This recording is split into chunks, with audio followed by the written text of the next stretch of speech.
point when she was like, we now use short forms for texting. I want to remind that this is about technology, not about writing. It helps to improve productivity. It helps to improve productivity. So when texting using short form, that does not concern technology. That concerns us, the users.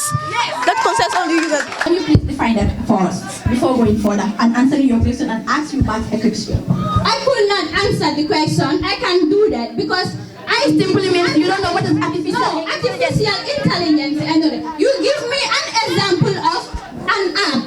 So at that app also, I didn't deny the fact that it is an artificial intelligence. But you didn't answer my question. Science and technology, they match. Even in the Quran, it talks about science and technology. The science and technology is available. But then you said something like, science goes with technology, technology goes with science. If you don't know, let me make it clear so they can understand.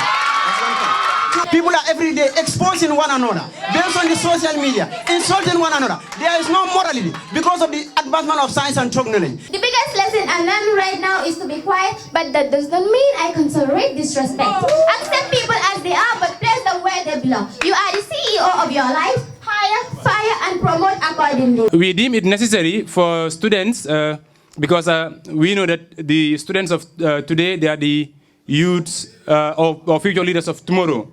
And then in order to develop our country, it is very good to enhance their thinking capacity and also to develop their criticality when it comes to contemporary issues affecting our world today.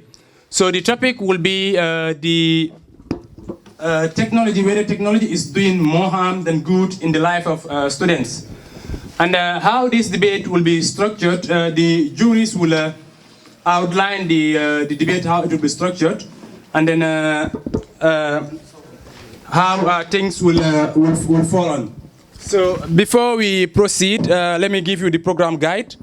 So we will have welcoming schools and guests, which I'm doing currently.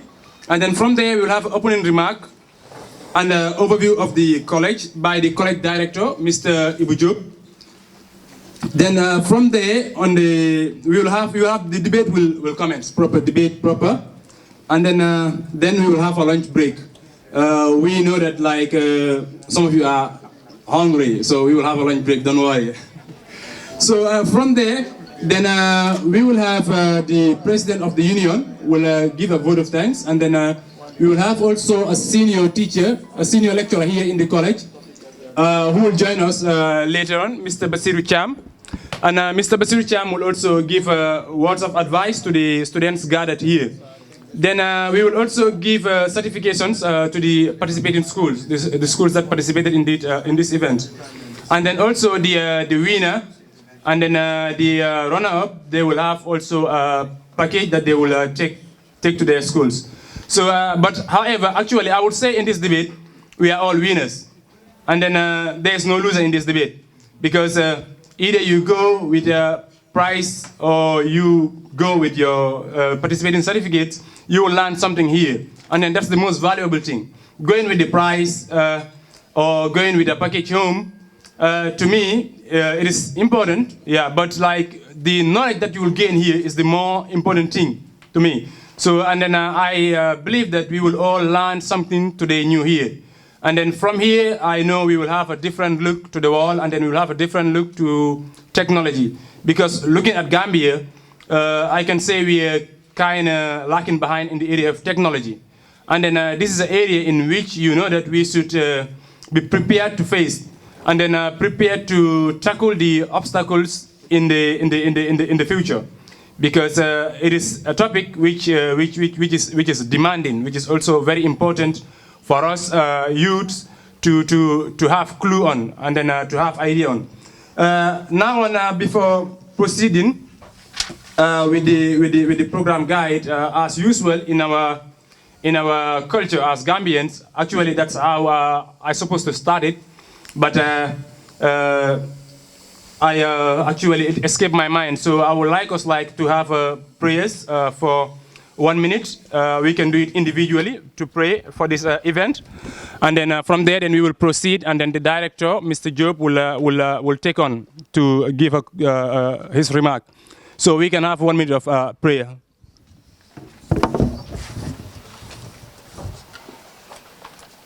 Then we will proceed with the other agenda on the topic. Before we proceed on the other agenda, the chief jury will also give you the guideline and the structure of the debate, how the debate is structured. Mr. Job, the floor is yours. I don't think I would spend much time here because time has already gone. I would first of all give a special thank to those who have organized this event. That is the Student Union West Coast International Institute for coming up with this initiative. And the purpose is nothing but to help, enhance, improve the quality of learning and the teaching in the country. I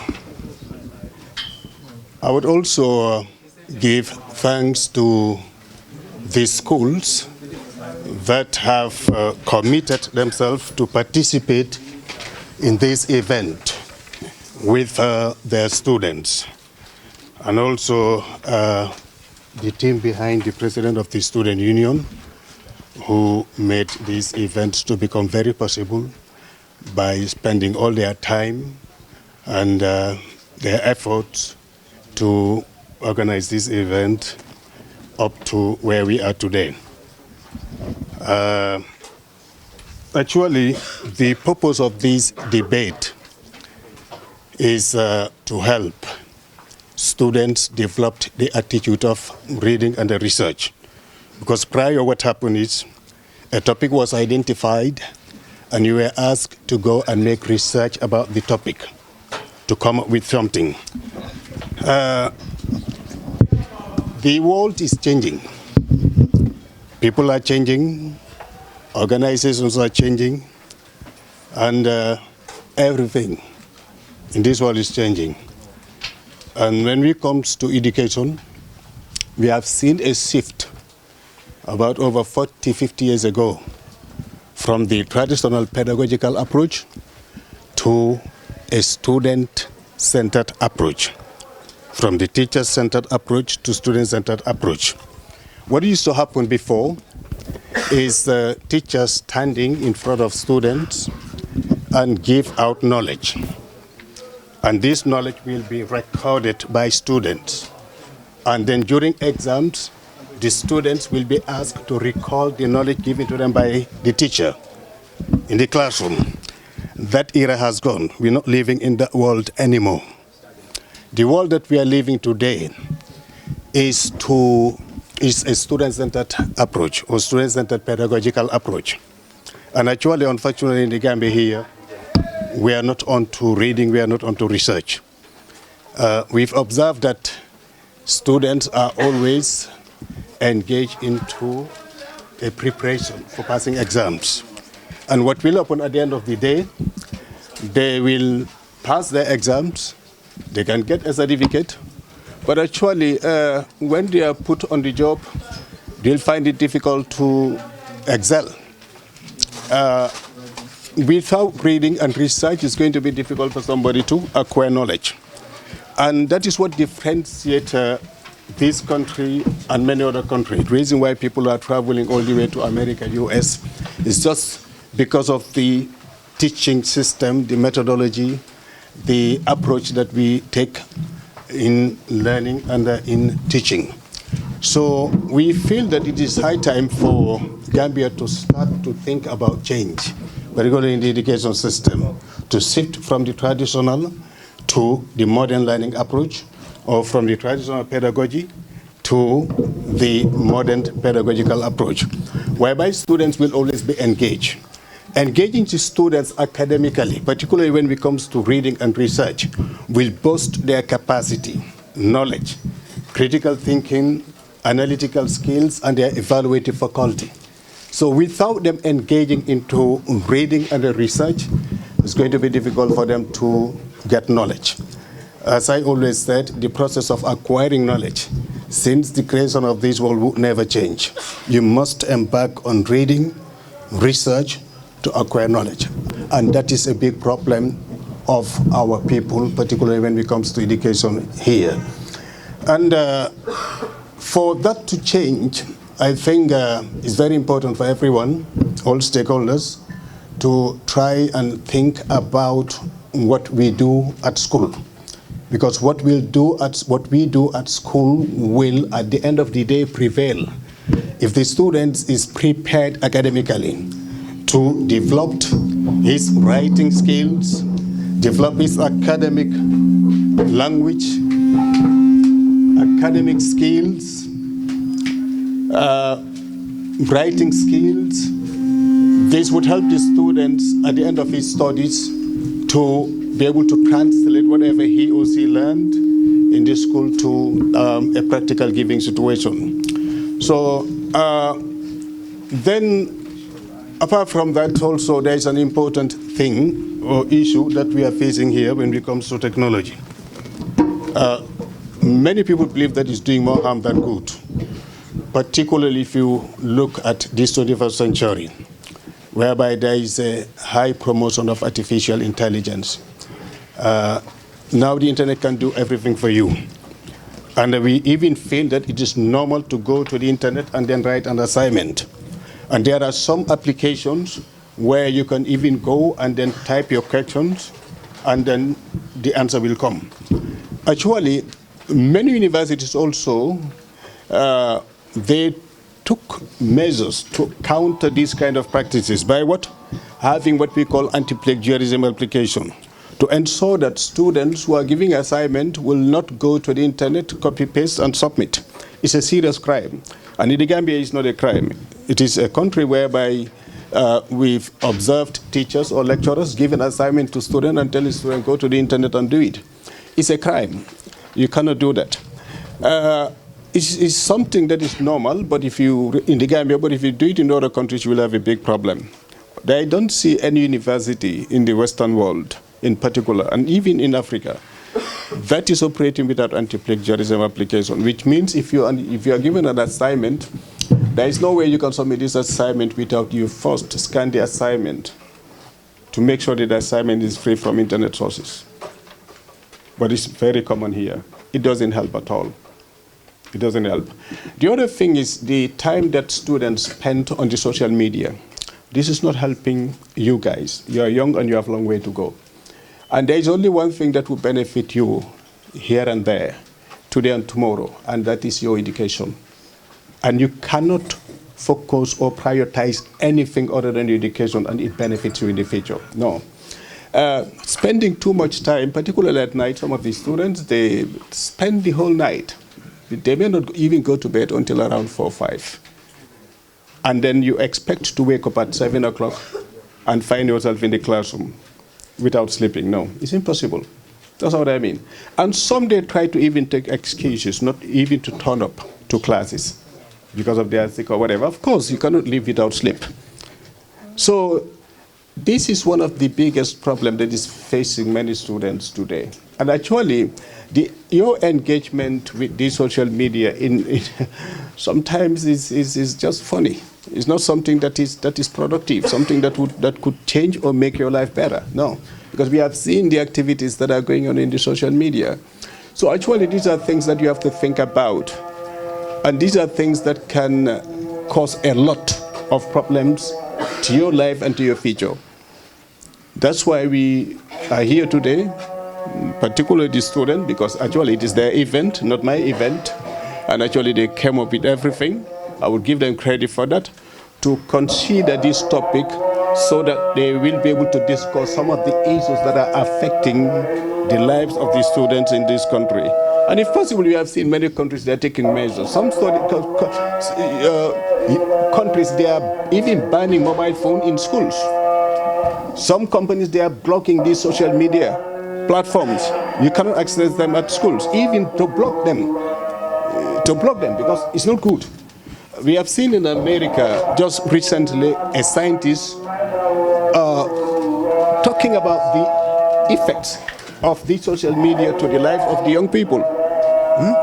And actually, according to him, it is very, very dangerous. If the government did not take action or fails to take action to address it, this can destroy lives of many young people. And when it comes to learning, it is not helping at all.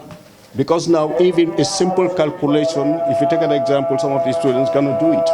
Why? Because without calculating, even 9 times 9, a student will pull out a mobile phone. So what do you think would happen in the future if the trend continue? It's not going to help in one way or the other. So I think it's important and it's worth you to go out there and then make a research about how technology is destroying our lives and our living and how it is making our lives and our living.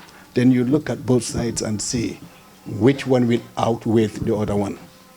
That's what I mean. But whatever the case, the negativity is absolutely prevailing. And we have seen it, and it is affecting lives of many people. And it's worth address. So this is what I would like to tell you. Regarding to the institution, actually to many of you, I think you are not familiar with it. The institution has been existing since 2011 at Keraba Avenue, opposite to West Coast, the American Embassy. Then it used to be called International Community College. We moved here in 2001. This is our own campus, and we changed the name to West Coast International Institute. Actually, we do offer management programs. These management programs will lead you to a credit transfer agreement we have with some universities. There is one in Senegal, Dakar, and we have up to nearly 20-something graduates from that institution in Dakar. We also have some who graduated from Derby University, Edinburgh Napier University, etc., etc. So it's up to you at the end of the 2 years program, because our program takes 2 years, 6 months. At the end of the 2 years, 6 months program, if you have the financial capability, you can travel to other countries and then do 1 year and get your bachelor's degree. We also have affiliation with Niels Brock in Denmark. For that one also is only 1 year for those who are studying management. But also what we have realized is that some students, they apply to some universities in America where we have no credit transfer agreement, and later on they were exempted, given exemption. Last year also we experienced 2 students, Egypt and Turkey. They were all giving exemptions after they did what we call qualification, transcript evaluation. They were able to give these students exemptions. We are 100% onto student-centered pedagogical approach, and our students engage on reading and research 24/7. Every time, every student is giving almost every week 3,500 to 3,000 words assignment, and you have to do it in 2 weeks, and you cannot take a word from the internet. You have to go through the textbooks. These assignments must be presented in Word documents. For each unit, you will submit 2 assignments. Each assignment 3,500, and you cannot take a word from the internet. You have to go through the textbooks. We have e-library, we have physical library, we have also a lab here where you can get access to books without internet connectivity. And the books that we are using is the same books that you will find in any university in UK, America. And these are the same textbooks that these students are interacting with. The fact is that, as I said earlier, we are 100% onto student-centered approach. The same system you'll find in America, UK, elsewhere. That's why students, when they complete here, they go to UK, to any university, UK, America, they will not struggle.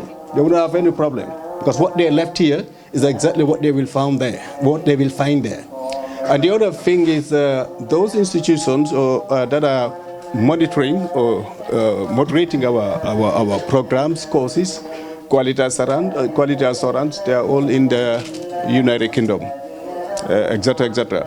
We receive an inspection once every year from IDIQUAL. Every May, they will do an inspection for our courses, curriculum, and policies and everything.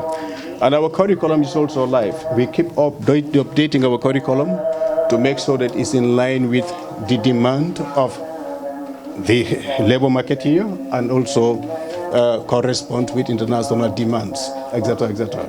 So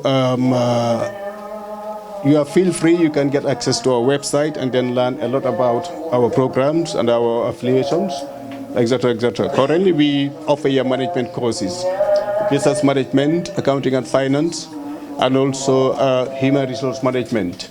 We are coming to offer the CAT probably this coming April, and also the ACCA will also be offered here, probably around April.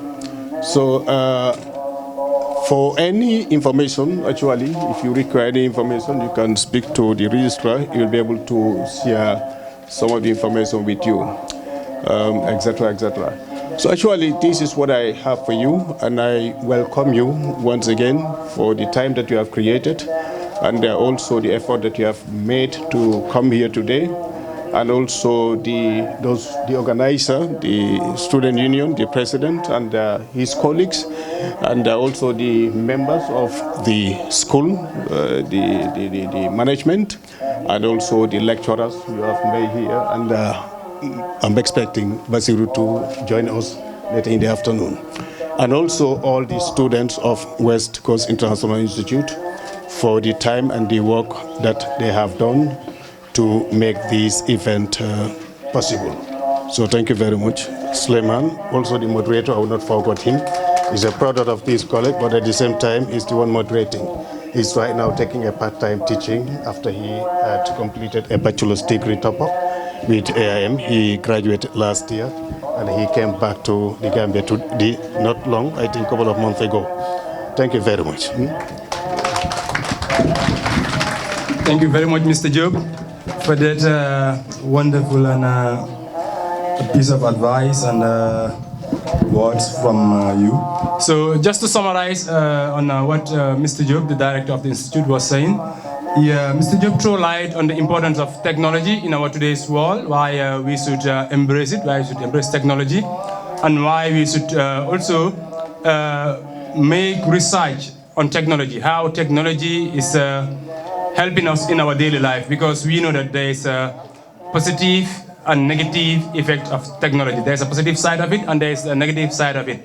But however, it is up to us to take or to go extra mile to make research and then know how these will help us, and then how it will also enhance our skills and then develop us for future responsibilities. He also threw light on the importance of reading and research. And when we talk about reading and research, he means like doing academic reading and research, because it's only through reading and research the individual can be able to develop himself.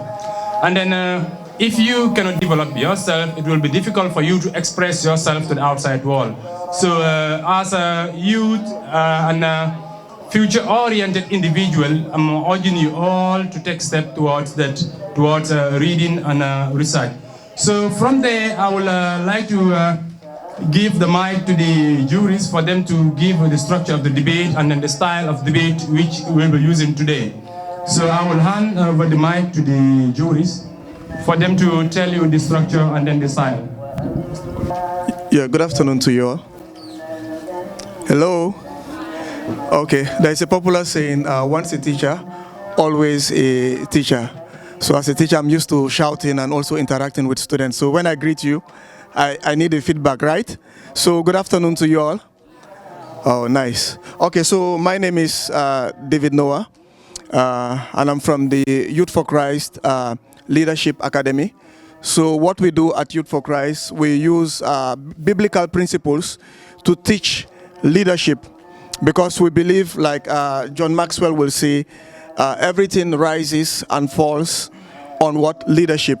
So we believe that once leaders get better, once they get better, every other thing get better, right? So today what I see here, I see present and future leaders of this great nation, right? So my task here with my colleague, it's very, very simple. We're here to assess the debate and also to give unbiased judgment.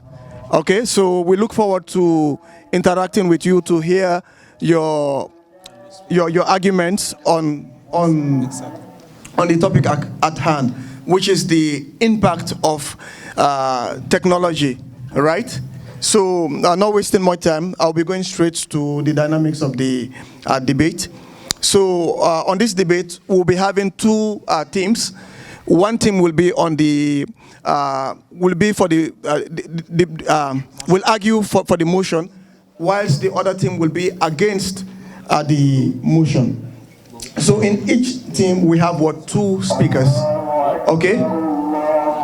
And for the time allocated for each team is 7 minutes. So in the teams we'll have one main speaker, and the other one will add to whatsoever the main speaker has already said. Okay? So the ground rules. Number 1, it says no new arguments. New arguments cannot be introduced.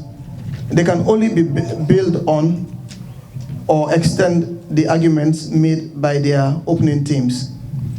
Okay? So once the debate is going on, once your colleague has already given a certain point, all what you need to do is to give us new information, not to say that, okay, you're going to repeat what your colleague has already said. Okay? The second one is engagement with the debate. It says what our speakers must actively engage with the arguments made by the opposing side. Rebuttal and critical engagement are essential, as debates are judged on how well teams respond to each other. So if the opposing team presents their argument, the other team, all what you need to do is to listen carefully, and also to either rebut what they have said or give a counter. Do you understand? Or give new information that will at least compel us to feel that, okay, maybe you are on the winning side. Okay? Okay, respectful discourse. So I believe this point is very, very clear. I believe we ought to respect one another. When somebody is speaking, you don't have to jump and try to cut them short. You allow them to learn. Then you also present your argument, right? Sure. Mm-hmm. Okay. Move to the next one. Okay, I think I've made mention of rebuttal here again. So we have another point, which is the clarity and structure. It says what? Speeches should be clear, well-structured, and concise. Debaters should outline their arguments clearly, follow a logical progression, and ensure that their case is well organized. Okay, so I believe you will have an edge over your opponent depending on how you present your case. So how clear and how best can somebody understand what you are trying to say. I believe like the best way to speak English is to speak the everyday English that everybody understands. But if maybe you want to come here, maybe you want to confuse us with jargons, then it will be very, very difficult for the layman in the crowd to understand what you are trying to say, right? Maybe you can just say the last point. I am Baimbo, a lecturer here. The Georgian criteria here, we have point 1, that is the content. That is how strong, original and well supported are your arguments. And you have the second point, which is the team engaging with the opposition's argument. That is how you are going to oppose, each other. So that also will be graded, will be considered. Are the arguments logically sound and factually correct? That is the factuality of the information you are trying to give, right? So you cannot just come here and fool us, right? We prepared like you guys did. The second point also is the style of giving your information. How clear, persuasive, and engaging is the speaker delivering? Is the speech delivered in an effective and engaged manner? That is the tone, the clarity, and the confidence. The third one are the points made in a structured way, easy to follow way, right? So you have a starting point, a middle, or the medium, and the ending part. So you cannot just, miss your points or misarrange your points. You have to be well structured or organized in your delivery. Okay, the third one is the strategy. How well are the arguments structured and time? That is, you have to be able to manage, your time, right? As he had said earlier, you only have 7 minutes to present your points, right? Is the speaker effectively using the rebuttal and engaging with the opponent's arguments? You don't have to dodge the points of your arguments, right? You have to face one another, or you have to face each other, right? Finally, you have the engagement. I mean, how well does the team engage with the rest of, the debate? That is, and also here, how are you able to, respond to the crowd? How you are able to respond to questions or the points of your, opponent? And finally, does the team build, upon or extend the arguments from their side of the debate? So that's the final point. This is the criteria or the basis on which, the points will be allocated. Thank you. So I believe we will just go on with an open debate. Okay, open debate. So like I said earlier, each debating team, you will have 2 participants that will be representing you, and you will debate for 7 minutes to argue your points. And again, the topic at hand is technology doing more harm than good in the lives of students? So we'll have one team for the motion and the other team for against the motion, okay? So before that, is the ballot ready? Okay, so we'll call on the representatives of all of the schools represented here, maybe one from each. You come to the front here, let us just debate. Let's ballot, This is Jaban Senior Secondary School. We are for the motion. Good afternoon to you all. We are students from St. Peter's and we are going against the motion. Good day, this is Hamdan and we are for the motion. Good afternoon to you all. We are All Unum Senior Secondary School and we are for the motion. Thank you very much. So those that are going for the motion and then those that are going against the motion. So now I will allow the juries to call on the schools. Okay, the juries will call on the debaters to start the debate proper. So they're doing some paperwork. So from there, then we will call on the presenters. Thank you.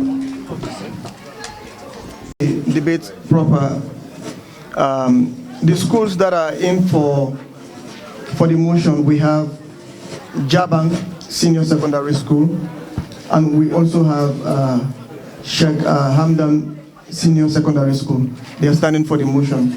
And the schools that are against the motion, we have Yunus Senior Secondary School and also St. Peter's Senior Secondary School. So for the first set of debaters, we are going to welcome Yunus Senior Secondary School, which will be going against Jabang Senior Secondary School. Then the second set will have St. Peter's and Sheikh Hamdan to be on standby. Then All Unum will be on the waiting list. That is when they will compete against the winners of either of the schools. Okay? Senior Secondary School. Are you guys ready? Yes! Are you ready? Yes! Jabang, where are the people of Jabang? Are you ready for the debate? Yes! I'm not getting it. Are you ready? Yes!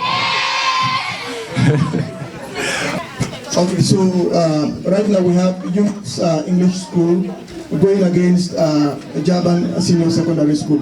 So Yunus is going against the motion, whilst Jabang will be going for the motion. So your time starts now. Good afternoon, Chairperson, respected judges, accurate timekeeper, distinguished guests, ladies and gentlemen, and my fellow debater. My name is Binta Jallo, a student in Jaban Senior Secondary School. I stand before you today to argue in favor of the motion that technology is doing more harm than good in the lives of students. While technology has undeniably transformed education, its negative impact outweighs the benefits, making it a serious threat to students' academic performance, security and privacy risks, and negative impact on mental health.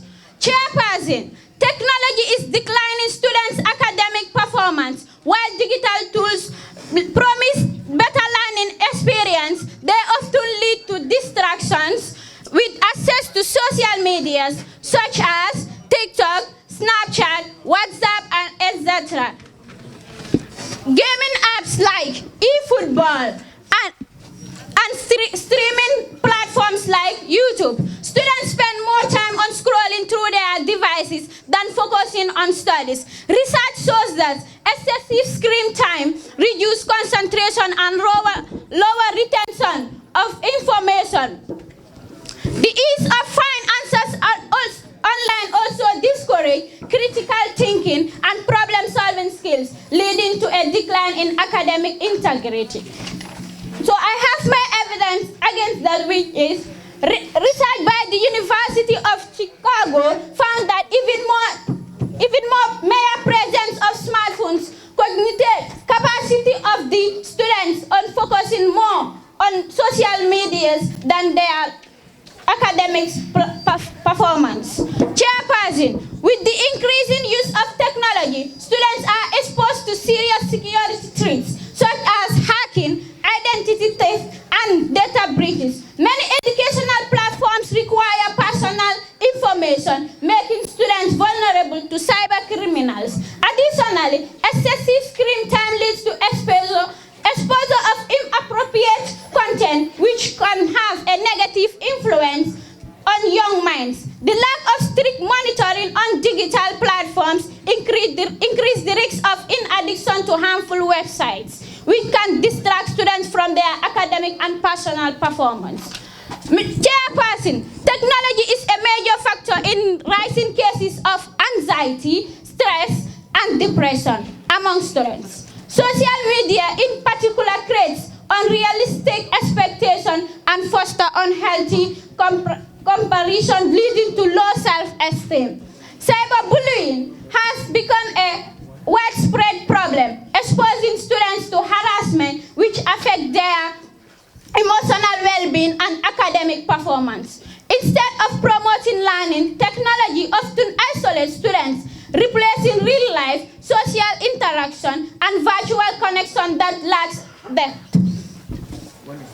In conclusion, Chairperson, while technology has made learning accessible, its harmful effects on students outweigh the benefits. From academic decline and health issues to mental stress and security risks, technology is causing more damage than good. Instead of empowering students and unhealthy, if we do not take control of this issue, the future of education will be at risk. Therefore, I strongly affirm that technology is doing more harm than good. In a 2019 study by JAMA, Journal of the American Medical Association, predicts that found that students who spend more than 3 hours per day are more likely to have mental issues.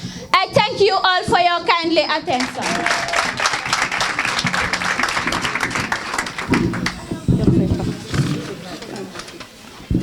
Before going further, I would like to introduce myself. My name is Fatmata Bah, a student of Jabal Senior Secondary School. The reason for me being here today is to discuss on the topic that states technology is doing more harm than good in the lives of students, which I strongly stand by. Mr. Chairperson, before going further, I would like to give a rundown of what technology is.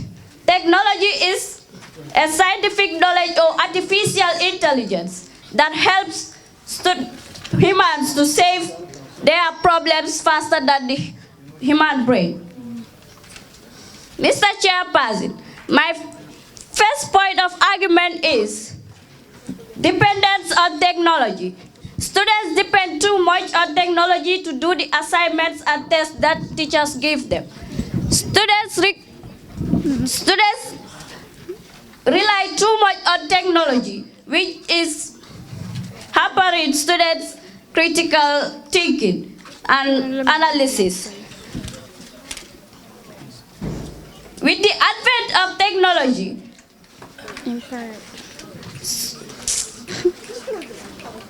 It reduces face-to-face interaction, which brings about social isolation. Social isolation. Another point of argument is academic dishonesty. That, Mr. Chairperson, you would agree with me that students are dishonest with the use of technology. Technology aids students to do their assignments without critically thinking or understanding the particular subjects in hand. Academic dishonesty refers here to as, for example, educational malpractice, exam malpractice.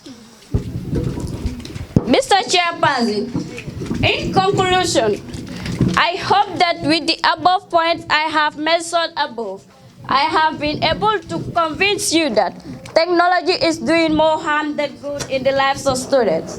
Thank you all for that. You add it later. Okay, good. So then we will proceed to call on Eunice English Senior Secondary School. Good afternoon, ladies and gentlemen, respected judges, my opponents, fellow students, those seated, standing, and those at the back, backbiting. I am here today with a great eloquency to debate on a motion, that says technology does more harm than good to the life of students, which I strongly stand to oppose, and that say technology does no harm to the life of students, but instead motivate students and ensure that students learn and make learning easy and understandable to them. Ladies and gentlemen, let me now blow your minds by giving you the benefit of doubts that technology does no harm to the life of students, but instead groom them and mold them into better persons and being the best versions of themselves. Firstly, I would like to give you the architectural structure of my debate by laying down my points, then summarizing and giving you the headlines of my fellow opponents, the points that he sees going to buttress on. Firstly, technology encourages collaborations and creativity in the life of students. Secondly, technology enhances learning. And thirdly, technology prepares students for the future. And fourthly, technology aids students with differently able.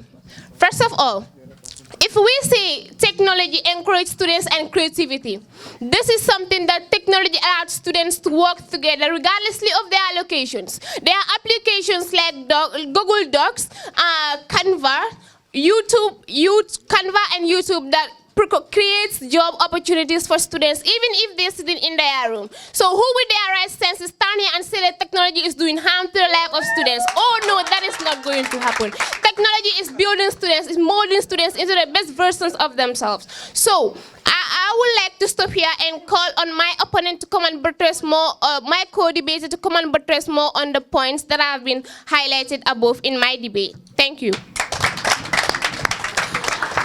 I am Fatma Tamala from Eunice English School, and C is Hadiya Diop from Eunice English School, and we are against the motion. Thank you.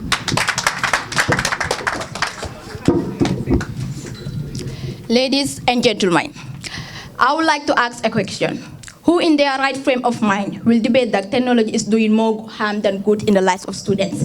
Rather, the person is suffering from schizophrenia with grandeur.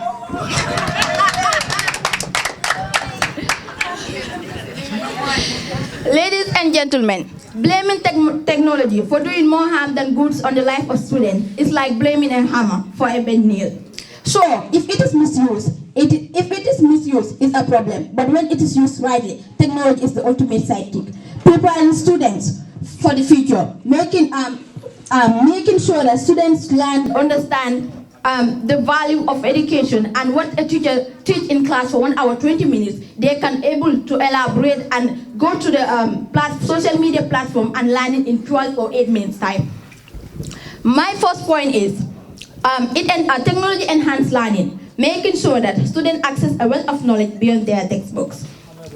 Online courses, educational apps, and virtual classroom that help students to learn anywhere and anytime. This flexibility helps students to grasp difficult subjects at their own space. Subjects like literature, chemistry, physics, and you name them. The second point is technology aids students with special needs. Technology aids students with special needs is a lifesaver for them. Like students that are differently able can learn, can read speech-to-text application, screen readers.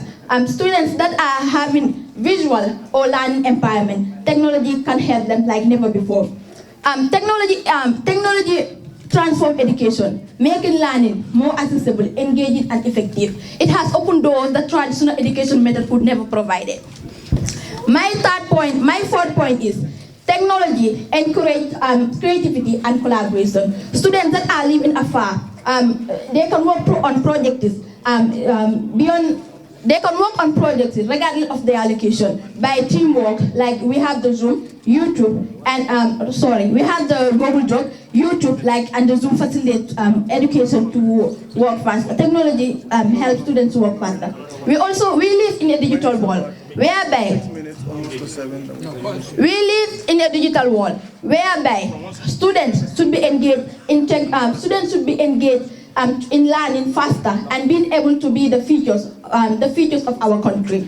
Through technological skills, they will be able to learn the careers such fields as we have mass communication, we have businesses, you name them, and studying medicine. Through technology, it helps them learn faster. I will conclude by saying technology is not the problem. How we use it determines its impact. When it is used wisely, it enhances learning, promotes creativity and education. Dear parents, teachers, I hereby tell you that we should focus more on guiding students on how to use technology. By introducing it in our school curriculum at a very early tender age, maybe the primary school, junior to the senior school, so that they will get used on how to use it wisely and responsibility, and by introducing IT and cyber security. Thank you all for your kind attention. I am Adiyah from Muslim School. I hope that I educate you and give you the benefits of technology, that it does no harm, it does more good than harms in the life of students. Thank you all. You can ask your question, dear opponents. Thank you very much, Yunus Senior Secondary School. So now the floor is open for questioning, and then we have one from Jabang Senior Secondary School. So I will. And I believe that it enhances learning. I think you were not specifically listening when I was talking. So sit down, let me tell you what I have said before. Me saying technology enhance education is because people can be different part of the world and connect each other through the internet. We have Zoom. Zoom is an app which you know that you can have your online meeting, your online courses in the Zoom, in the meeting. You can be in a Gambia and somebody be in the United States. You can have online meeting into that Zoom, and you can discuss things and learn so many new things, connect with people from different part of the world, irrespective of where they are from. But that app is there, the application is there for you. It helps you for you to connect people and reconnect with people in different part of the world. That was what I mentioned earlier, and I hope this point is well clear and to you that this is what I've said and this is the fact. Thank you. Still now, I am not well satisfied with that question, with that answer rather. What I am saying is, you didn't give me any relevant evidence, like to say that it enhances education. Like, I can give an example here, which is like artificial intelligence. It is an evidence that shows that it gives out relevant education. So I think that you didn't get my point well. You could not give me the evidence that I need from that, and it seems like you understand what artificial intelligence is. Can you please define that for us before going further and answering your question and ask you back a question? I could not answer the question. I can do that because I simply mean you don't know what is artificial intelligence. Artificial intelligence. You give me an example of an app. So at that app also, I didn't deny the fact that it is an artificial intelligence, but you didn't answer my question the way I wanted it to be. Come back here, dear. It seems that what you... Answer our question. question. What is artificial? We don't ask our questions. Yes, you can just answer. Answer. We don't ask our questions. Come back here.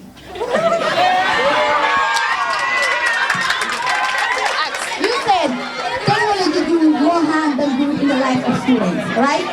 So, what is the role of society, teachers, parents, and you students to your fellow students to make sure that technology is not doing more harm than good to students?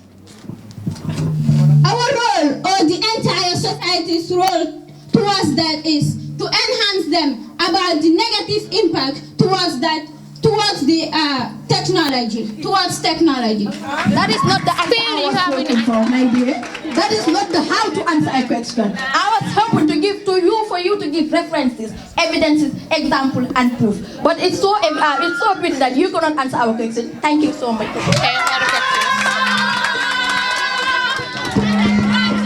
Thank you.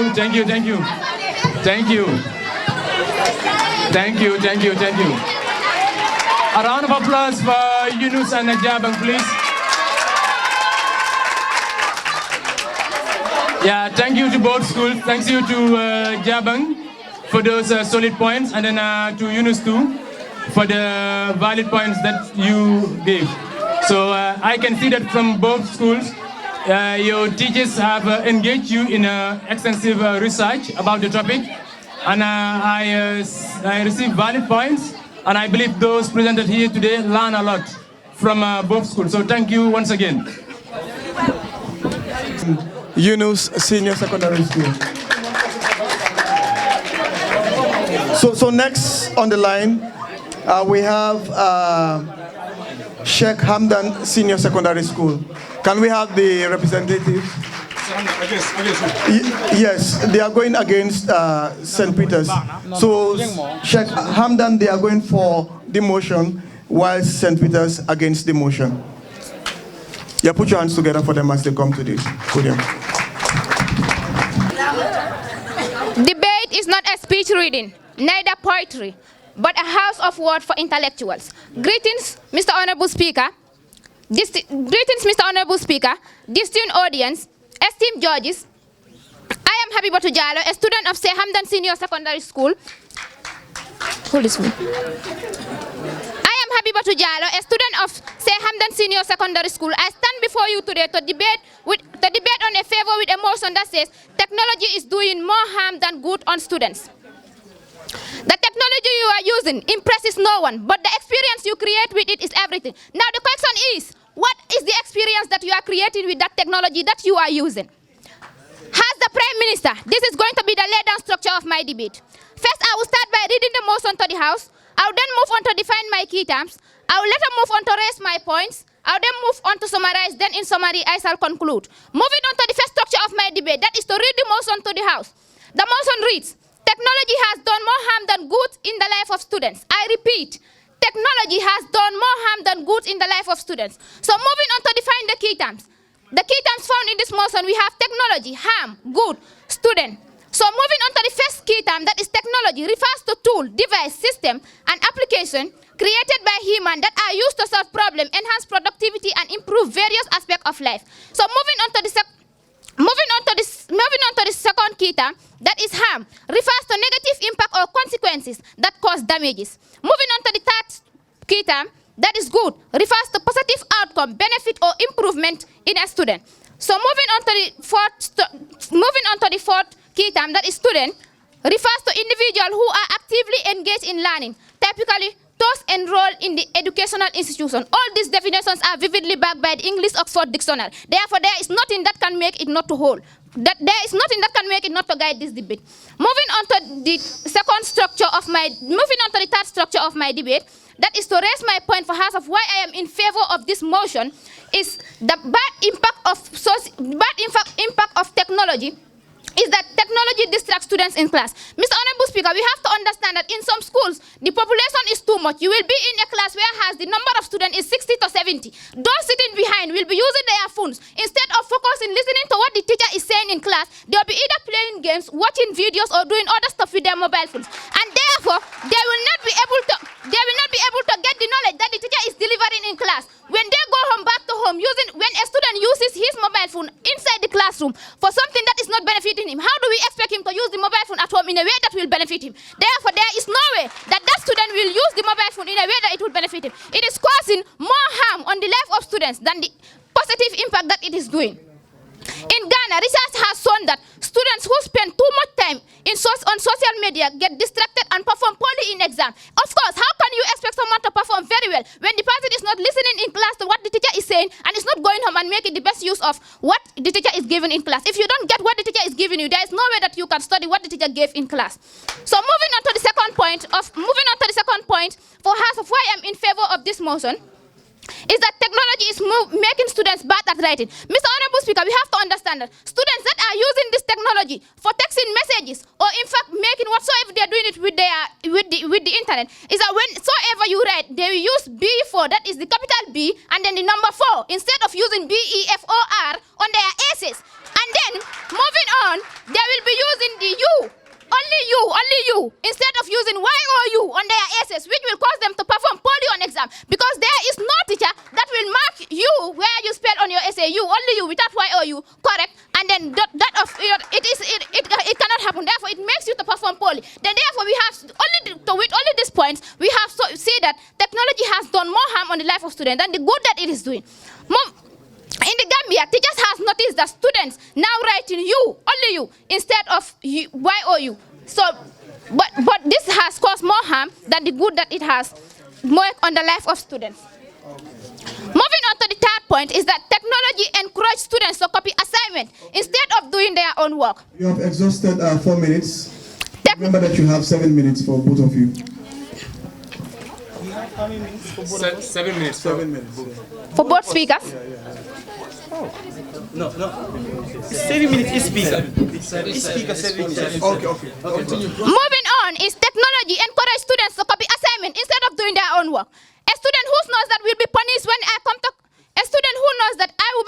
I come to school without doing my assignment, and that student was not focusing in class because of mobile phone. If the student happens to write the assignment that the teacher gives, the student is going to direct to the internet to search what is correct in this assignment, copy and paste without you having any idea about what you are given. And the importance of the assignment is for you to go and make further researches. But because of this internet, you could not sit on your own and have knowledge. You just copy and paste. And sometimes teachers do not have that enough time for students to present on their assignment, to understand when the student have better understanding on what they have given assignment. Instead, teachers will go on straight and mark the assignment when the student that wrote that assignment didn't have any understanding about what he or she wrote on the book. In the Gambia, teachers have found that students submit assignment with exact words copied from Google without understanding them. So therefore, this is a harm that technology is doing to our students. We cannot say that the good that technology is doing to our students is more than the goods that technology is doing is more than the harm. The harm that technology has done to our today's generation is more than the good that it is doing. So moving on to my fourth point is that technology lower academic performance. How does technology lower academic performance? A student who doesn't focus on class, a student who will not go home and make further researches, a student who will not go home and study because of mobile phone or because of maybe using your laptop. You know that you cannot use your laptop on things that are not associated with what the teacher was discussing. How do you expect that individual to pass exams in class? A study in Nigeria found that students addicted to social media score lower grades in their exams. If you are addicted to social media, there is no way that you can improve. And we have to understand that the aim, or any student that is going to school, the aim that you have or the objective you have is to make sure that you have good grade at the end so that you can benefit yourself and your parents that sponsored you. But instead, if you cannot do that for those that are sponsored and for yourself, because of the technology, then there is no way that we can consider this technology is doing more good than harm. It is of course helping, but of course the harmfulness that it is doing is more than the benefit that it is doing. So, Mr. Honorable Speaker, I came on board, I read the motion to the House, which the motion was technology has done more harm than good on the life of students. I further move on to define the key terms, which was technology, harm, good, and then student. I further move on to raise 4 points. The first point was technology distracts students in class, where I gave a statistic. So thank you very much. So we can have the first presenter from St. Peter's. Justice to my ears. Mr. Chairman, accurate timekeeper, panel of judges, distinguished guests, school boys and girls, my co-debaters, I greet you all. My name is Diminga Joanna Mendy. I am a student of St. Peter's. And I will be standing here today to debate against the motion which states that technology is doing more harm than good. Mr. Chairman, we all have seen the advancement in technology and how it is moving to better our lives. Living before and now is totally different, and it is because of the advancement in technology. My opponent came here and said something about distraction, and students are distracted in schools. And students are distracted in class with their mobile phones. That is why when lessons are given in class, they will not understand it. That is the reason why technology's advancement is very important. If you do not understand the lessons that are given in class, you have the right, you have your mobile phone, you have resources to go home and research about it. You have the, go home and research, understand what you did not understand in class. Technology makes learning easier. To my points, technology makes learning easier. Technology makes learning easier, not just for students, but for teachers also. Learning equipments have advanced, have moved from, we all know that before, we were using blackboards and chalks, which is not just olden, but it comes with a lot of effects, like side effects. Blackboards and chalks go with dust, and dust cause eye problems. A lot of teachers have been suffering from eye problems because of the dust produced from the chalks. And now with the advancement of technology, you can move on from blackboards to whiteboards and from chalks to markers, which will not affect your eyes in any problem, in any way. Technology improves collaboration and communication. Technology facilitates collaboration and communication using tools such as Google Classroom, enabling learning to go on beyond the four corners of the classroom. Before the massive advancement in technology, we all know that learning will stop inside the classroom. You do not have anything to do with when you are outside the classroom, you are not learning again. That was how things were before. But now, when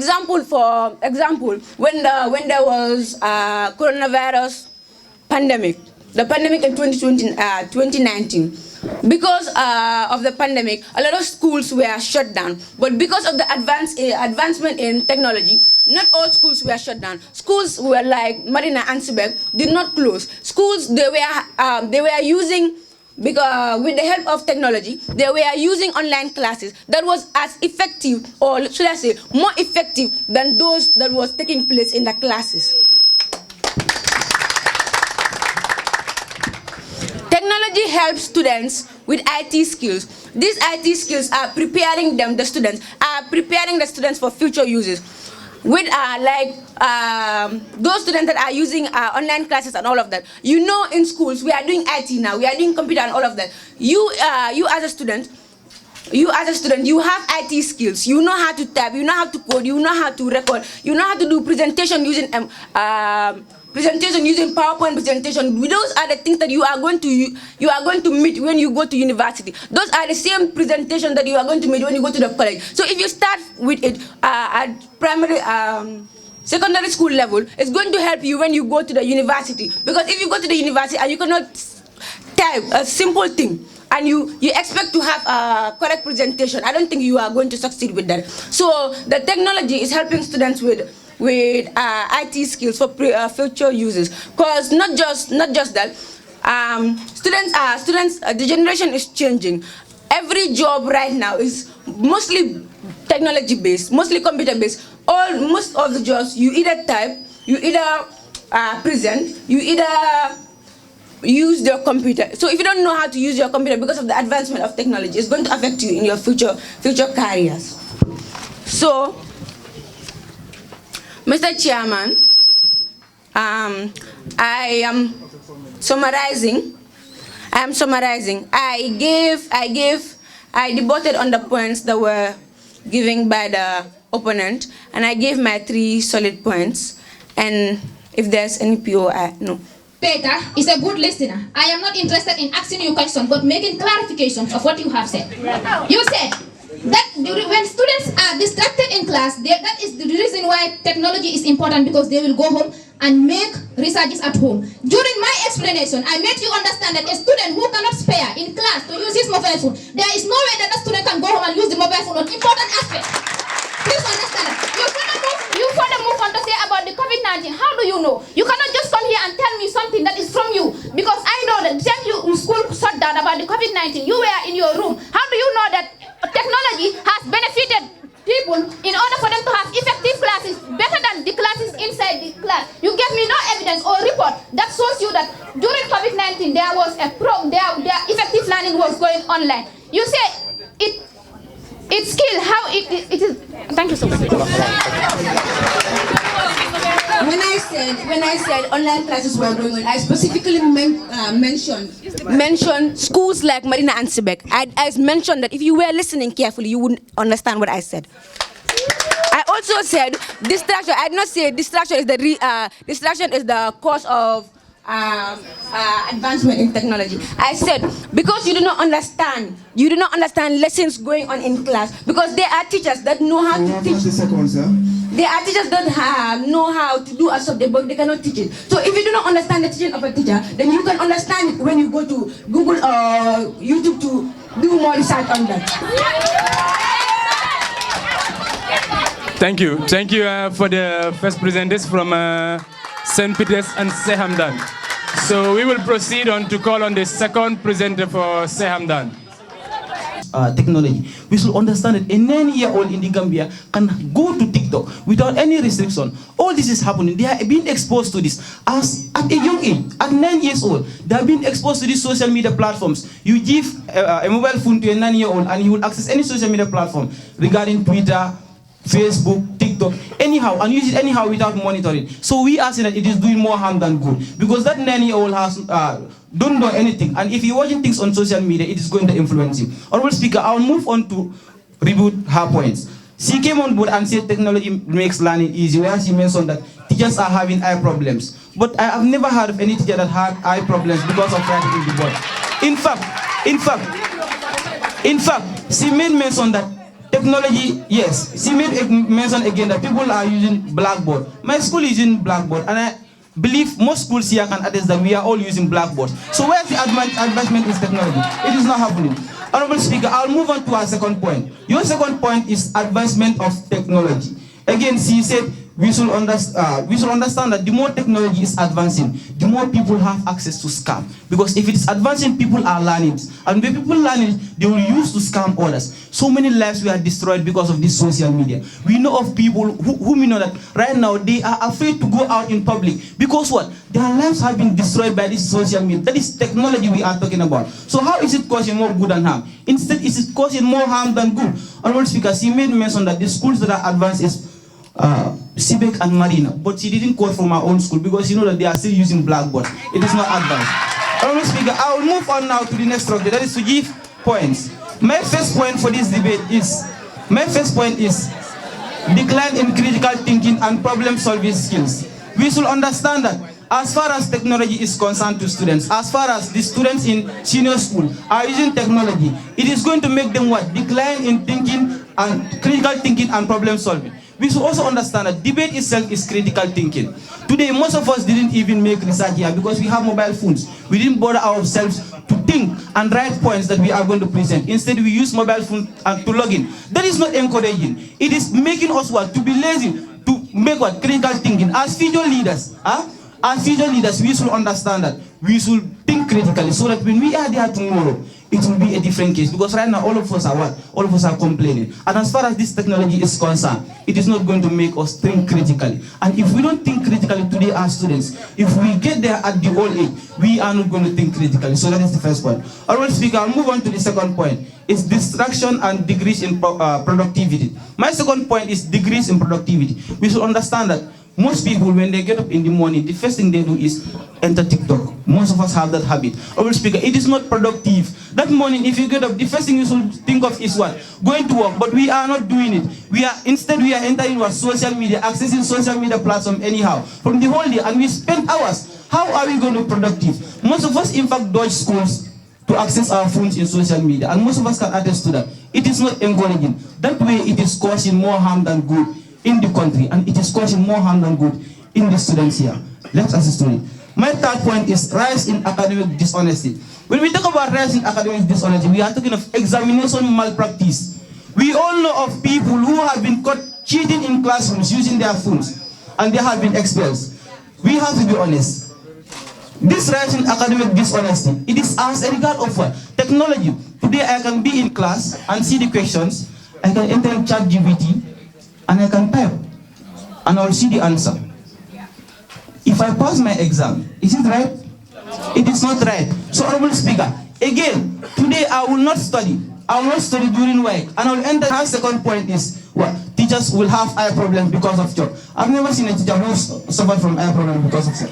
I've never. Her second point is advancement of technology.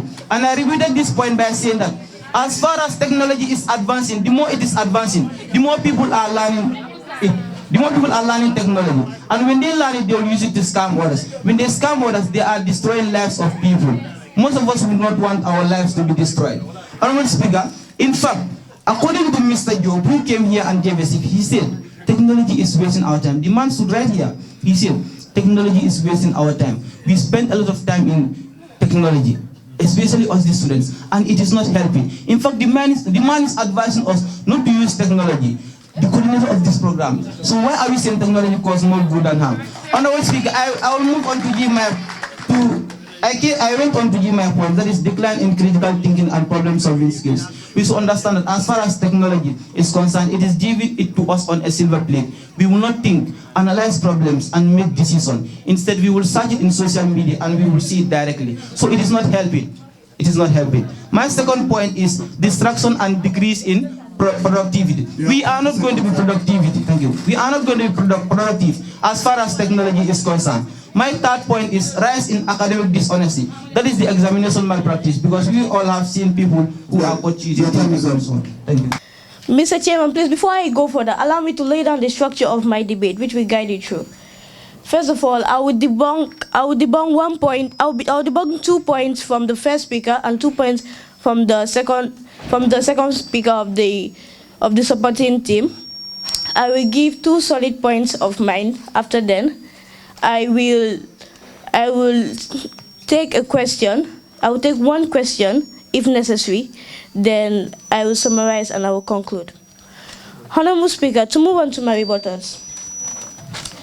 The first speaker came here and totally misled this house by saying that students use their phones in class and they use their phones when teachers are teaching and at the back when they are at the back bench and using their phones. I want to remind this first speaker that most schools don't allow phones in school in the first place. So I don't understand what she was trying to bring when she was saying that students use their phones at the back. Like, I don't get. Or I don't even think our school allows phones inside the class. So I don't see any reason why she should come here and mislead us, intellectuals like us. Please let me tell her that I want to remind her that this is a house of intellectuals and she cannot come and fool us. She raised a very baseless point when she was like, we now use short forms for texting. I want to remind her, this is about technology, not about writing. Technology helps to improve productivity. It helps to improve productivity. So when texting using short form, that does not concern technology. That concerns us, the users. Yes. That concerns all the users. So I don't see why she should come here and be like, we use short form to text. Even if the people that created WhatsApp and Facebook hear that, they'll even laugh. They will laugh. I'll now move on to rebutting the points of the second speaker of the supporting team. The second speaker came here and totally misled this house when he said that people are scammed. Allow me to educate him. Now, there are things that you call 2-step verifications on WhatsApp that prevents things like scamming, and there are people you call cyber security. Listen to the name, cyber security agents. They secure whatever you're doing in social media. So don't worry about the scamming part. It's okay. It's fine. I will now move on to rebutting a second point of his. He said decrease in productivity. Let me remind him, technology was created for humans to be much more productive and faster in what they do. So I don't see why he's saying that it decreases productivity. I mean, I don't think you trekked when you were coming here. You entered a bus or something when you were coming here. That's part of technology, right? So if technology reduces productivity, so I don't understand. What are you trying to say? That the more we use technology, the more we are not fast with what we are doing, or the more we cannot think critically. Technology opens our mind, broadens our mind, give us a broader perspective of things. So I don't see the reason why you should say technology decreases productivity. Mr. Chairman, I will now move on to my points, the points of mine.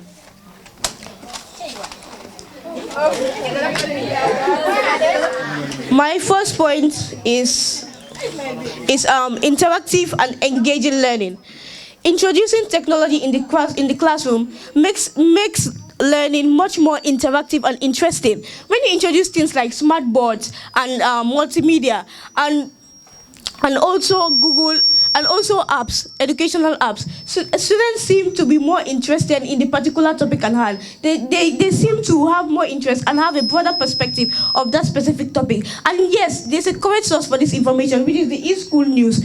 Which is the eSchool News, that students are actually much more interested and ready to learn when there are things like smart boards and multimedia. I mean, you literally have a visual representation of what you're reading. So you have another, apart from what the teacher gives you, you have your own perspective on how you see it. So that's why you see that most people come here and cram and they don't understand, because the use of technology is not apprehended, because when they don't use technology, they will not understand that more, and they will just be cramming what the teacher tells them. What the teacher tells them, exactly copy and paste, A, B, C, D, E, F, G, just like that.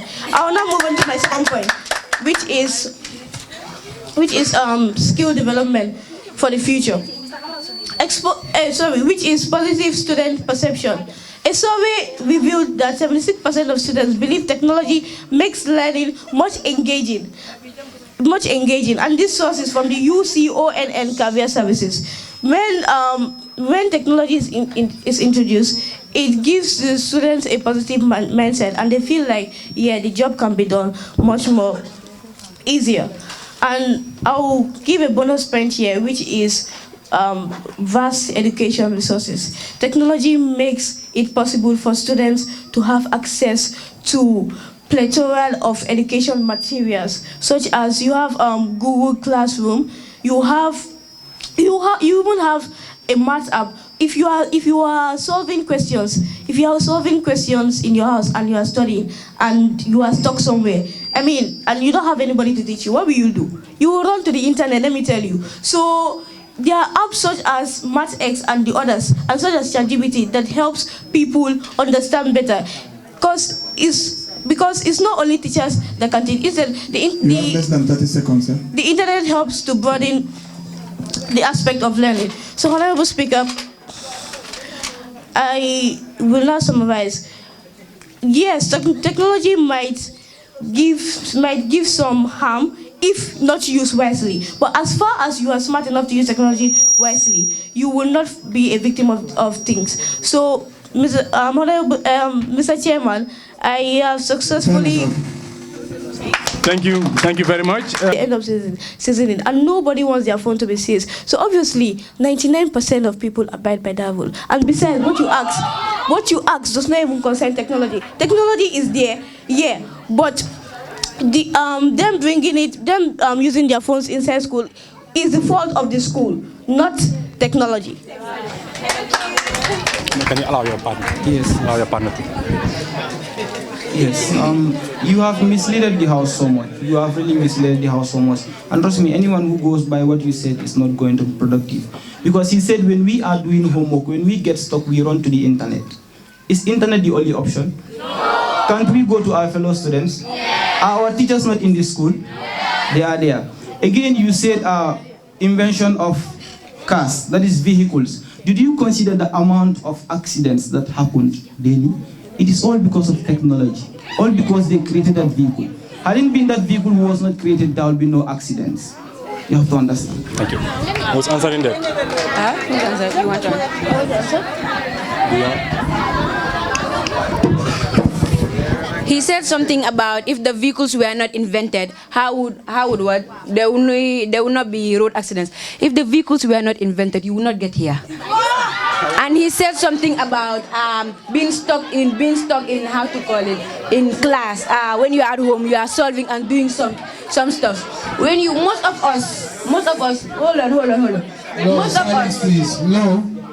Most of us don't live with our friends at home. Most of us come from homes that we are the only ones going to school at that time. So most of our brothers and sisters maybe have forgotten some things. If I don't understand the particular topic and I go to the internet, as a wise student, if the internet provides the information for me, it's going to benefit me because I'm going to know how to solve it the next time. It doesn't necessarily, you see, that is the importance of technology. You don't have to depend on the teachers all the time. You have, as a student, you have to go ahead of the teacher, not always depending on the teacher.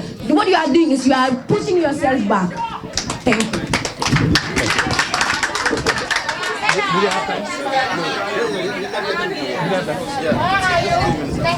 How many students are making the best use of the internet?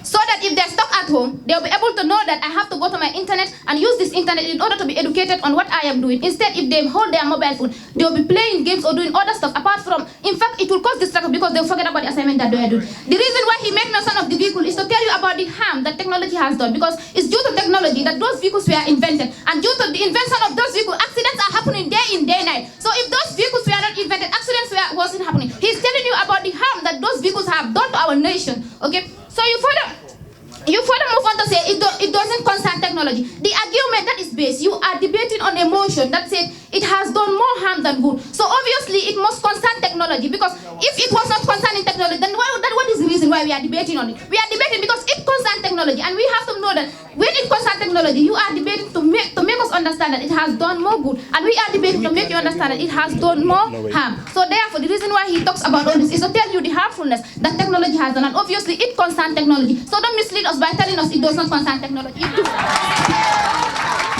Okay.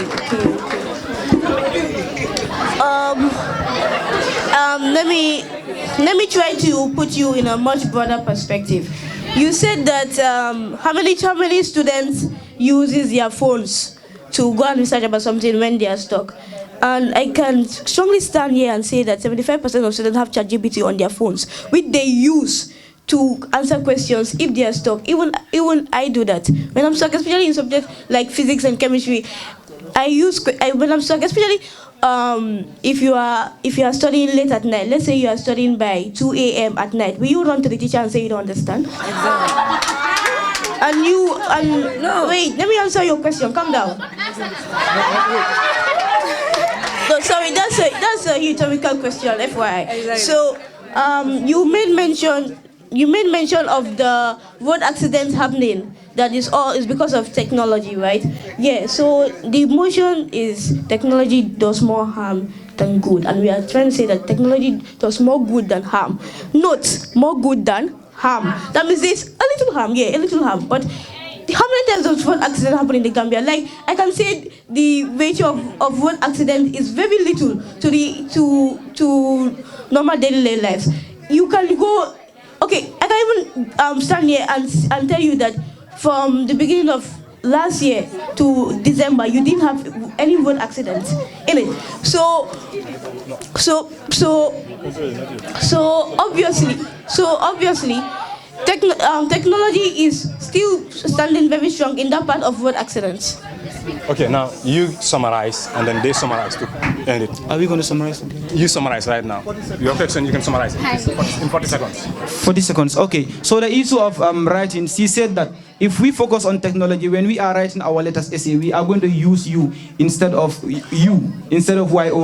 And you said that it doesn't concern technology. It concerns technology. It's in WhatsApp. When we are texting, we prefer to use such abbreviated message so that it can make the texting easy. And we get addicted to it in a point that when we are writing our essays, we still use it. So it still concerns technology because it is WhatsApp. And WhatsApp is a creation of technology.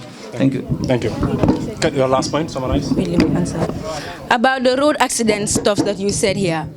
I know that the vehicles are not driving themselves, and the vehicles are not the one having the accidents by themselves. You must have a driver to drive those vehicles. So if you have an accident, it's not because of the car, it's because of the reckless driving of the driver.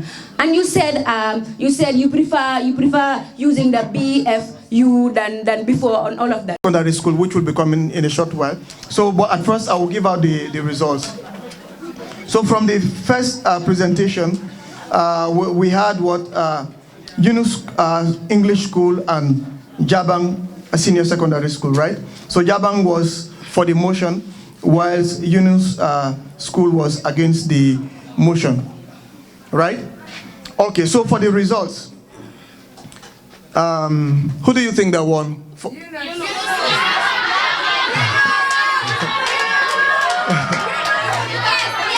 Okay, so for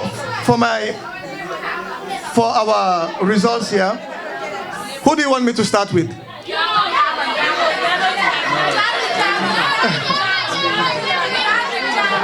Okay. Okay, so I will start with Jabang School. For the first presentation, you people scored 60 points. So put your hands together. 60 points out of 100. Put your hands together for Jabang. Okay, so now to Yunus Senior Secondary School. They scored how much?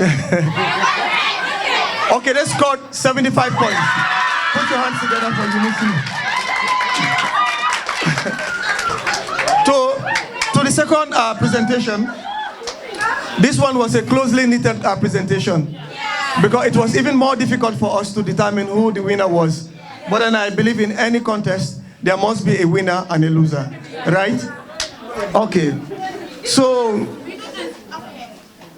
I will start with St. Peter's.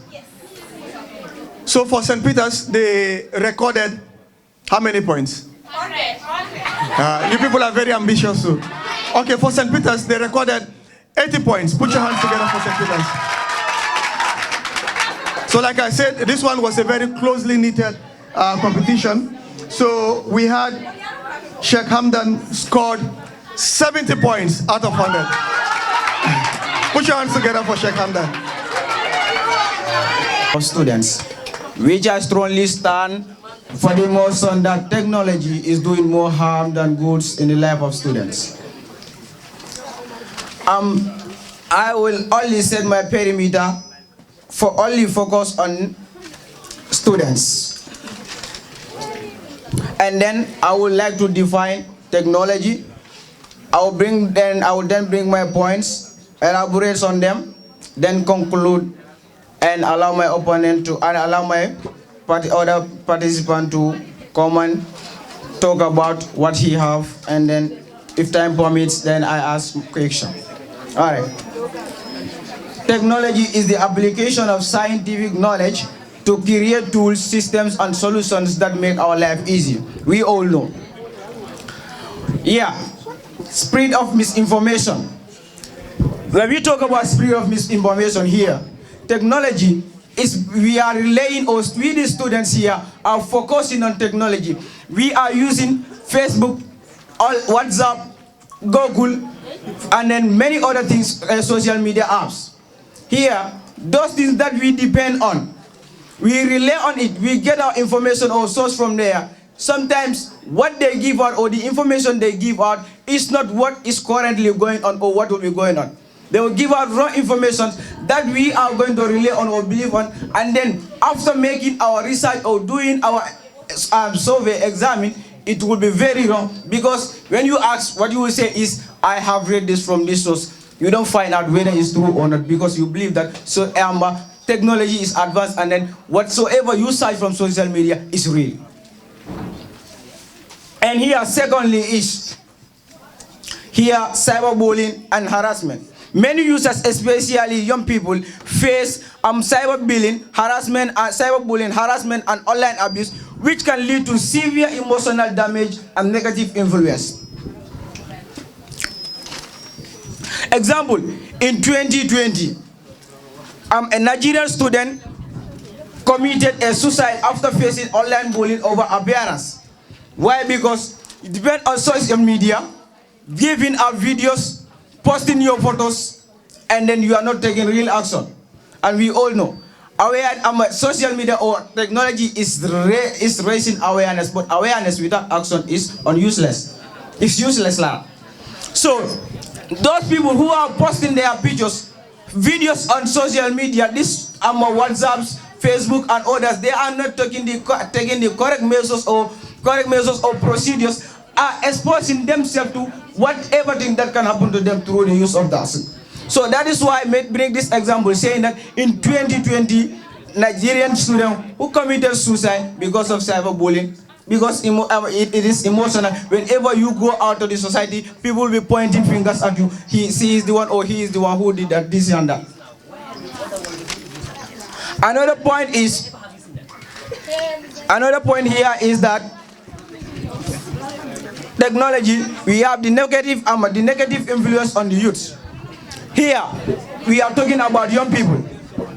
Young people are exposed to harmful content like violence, drug abuse, unhealthy things, and which can affect their emotional behaviors. We have seen people, even though you go to online or you are using Google, you are finding out for your assignment or whatsoever, notifications will be popping on your screens, and then unnecessary or unrelated things will appear on your screens, and then most people are exposed to those things, and we are watching unrelated videos which are not going to help us academically, even in our mental health. It is not good for us.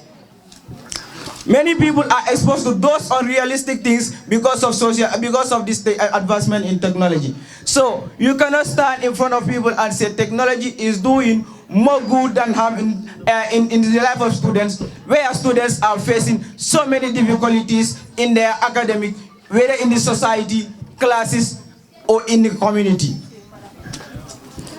And then my last point here, we'll be talking about the use of AIs. Here, especially with the students, we depend on this artificial intelligence very well. It makes us lazy. We don't have time to read, time to find out, use our brain. Only what we do is to go and research, find out, and then just copy and paste and go and present your work to the teacher at school. While you don't make any effort, all what you do is you go and copy and paste. What important or what knowledge are you gaining from that? You don't use your idea. You don't ask for the consent of people. You don't ask or request for help. But what you do is you find out, you search for it, you find out and copy and paste and presented that. And then here, you are just showing up, thinking that you are better than everyone because what you answer is perfect or from everyone. So I'm afraid because of time, I will allow my opponent to speak. And then if time permits, I would like to... We still have time. Yeah, even though I will allow my opponent to speak, and then if time permits, I will ask question. Thank you very much from Olyundum. Is it Yunus? Okay, and then we will call on the first presenter for Yunus English School. Example, other countries on the advancement at technology, robots are now used in supermarket to guide them by whatever they want. The world has advanced. If technology is doing more harm than good, then throw your phones and off your power TVs at home, and now you know. I will first of all congrats my opponent for being this great, having the courage and the confidence to stand in front of me, knowing fully well I will defeat you. Sorry, from the back, please. Silence, please.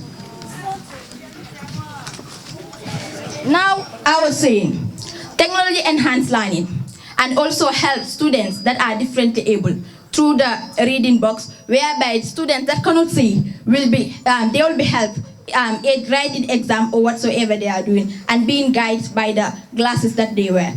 I would also like to educate my opponent standing in front of me that technology doesn't only mean mobile phone. When we talk about technology, the mics that we are using is part of technology. The screens that show our TVs, our favorite actors and actors are also part of technology. The uniform you are wearing and the badge that you are putting on right now is part of technology. Because if without the machines that invented them and the shoe that you are wearing here, you will not be standing here. The pen that you are using to write here is part of technology. The book that you are holding right now here is part of technology. And also the car that you use, or what going home or coming here is part of technology.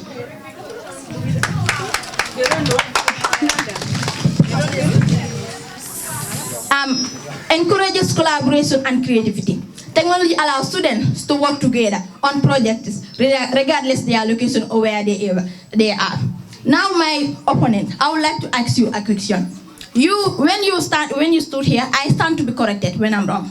You said students in Nigeria, other part of the country, but we are talking about the Gambia here. Students from the Gambia. How does technology affect us as students in the Gambia? And where do you see Richard shows that students have performing poorly or negatively in their exam because using technology? Because most of the school in the Gambia does not allow usage of phones in our school. I would like you to answer this question before going further.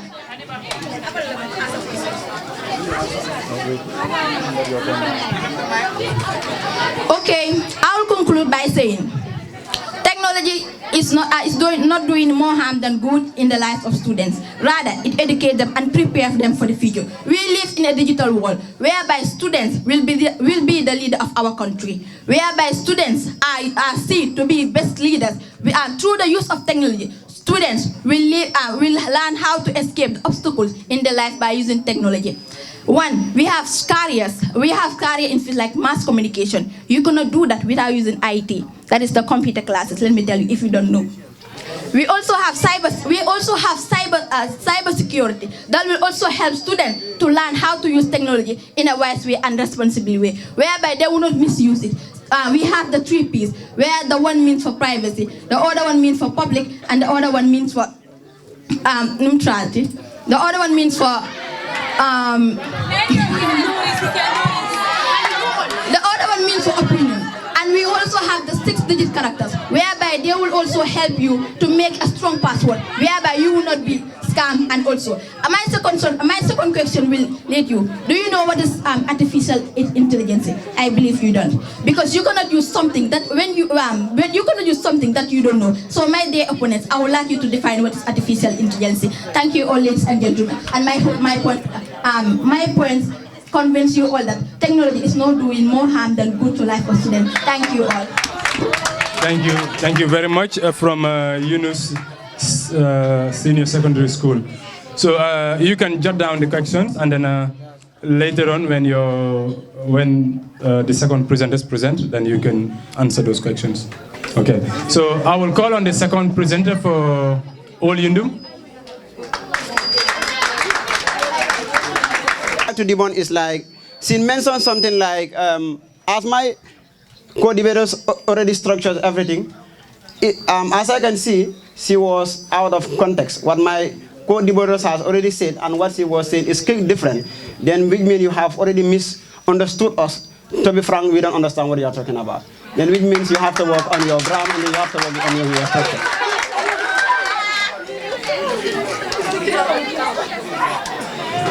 The chairperson,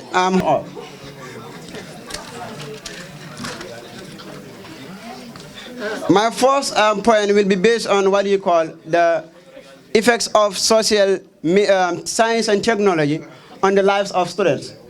One is what you call addiction to time wasted. Due to the advancement of science and technology in the world, we mainly focus on our phones, watching TikTok, Instagram, Facebook, and Twitter. And that will lead to what you call low academic performance. As we students, we are mainly in school to work hard so that we can improve our academic performance. But you see, many students will be in the media or will be on media from 7 to 7 without having the time for their books. And that will lead to what you call academic performance. That's number 1. 2 is what you call teenage pregnancy. As we see, how many young girls have been impregnated due to the advancement of science and technology. And the main cause is even sometimes teachers that are the leading cause of it.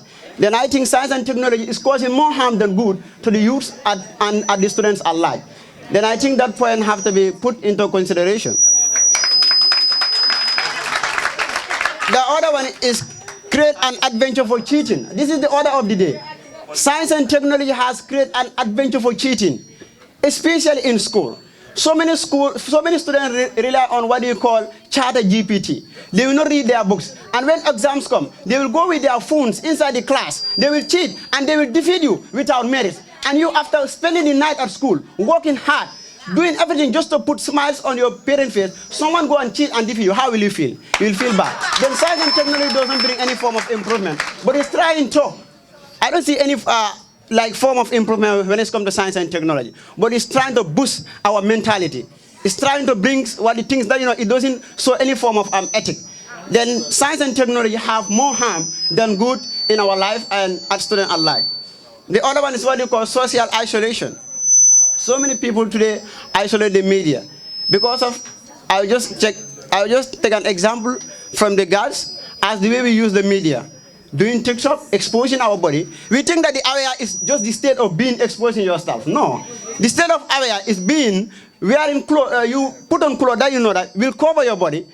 Two things that you know that people will, try to love you based on things that are ethic, but not exposing yourself on the media as we do. Now, due to that impact, you see so many people will start, isolating the media.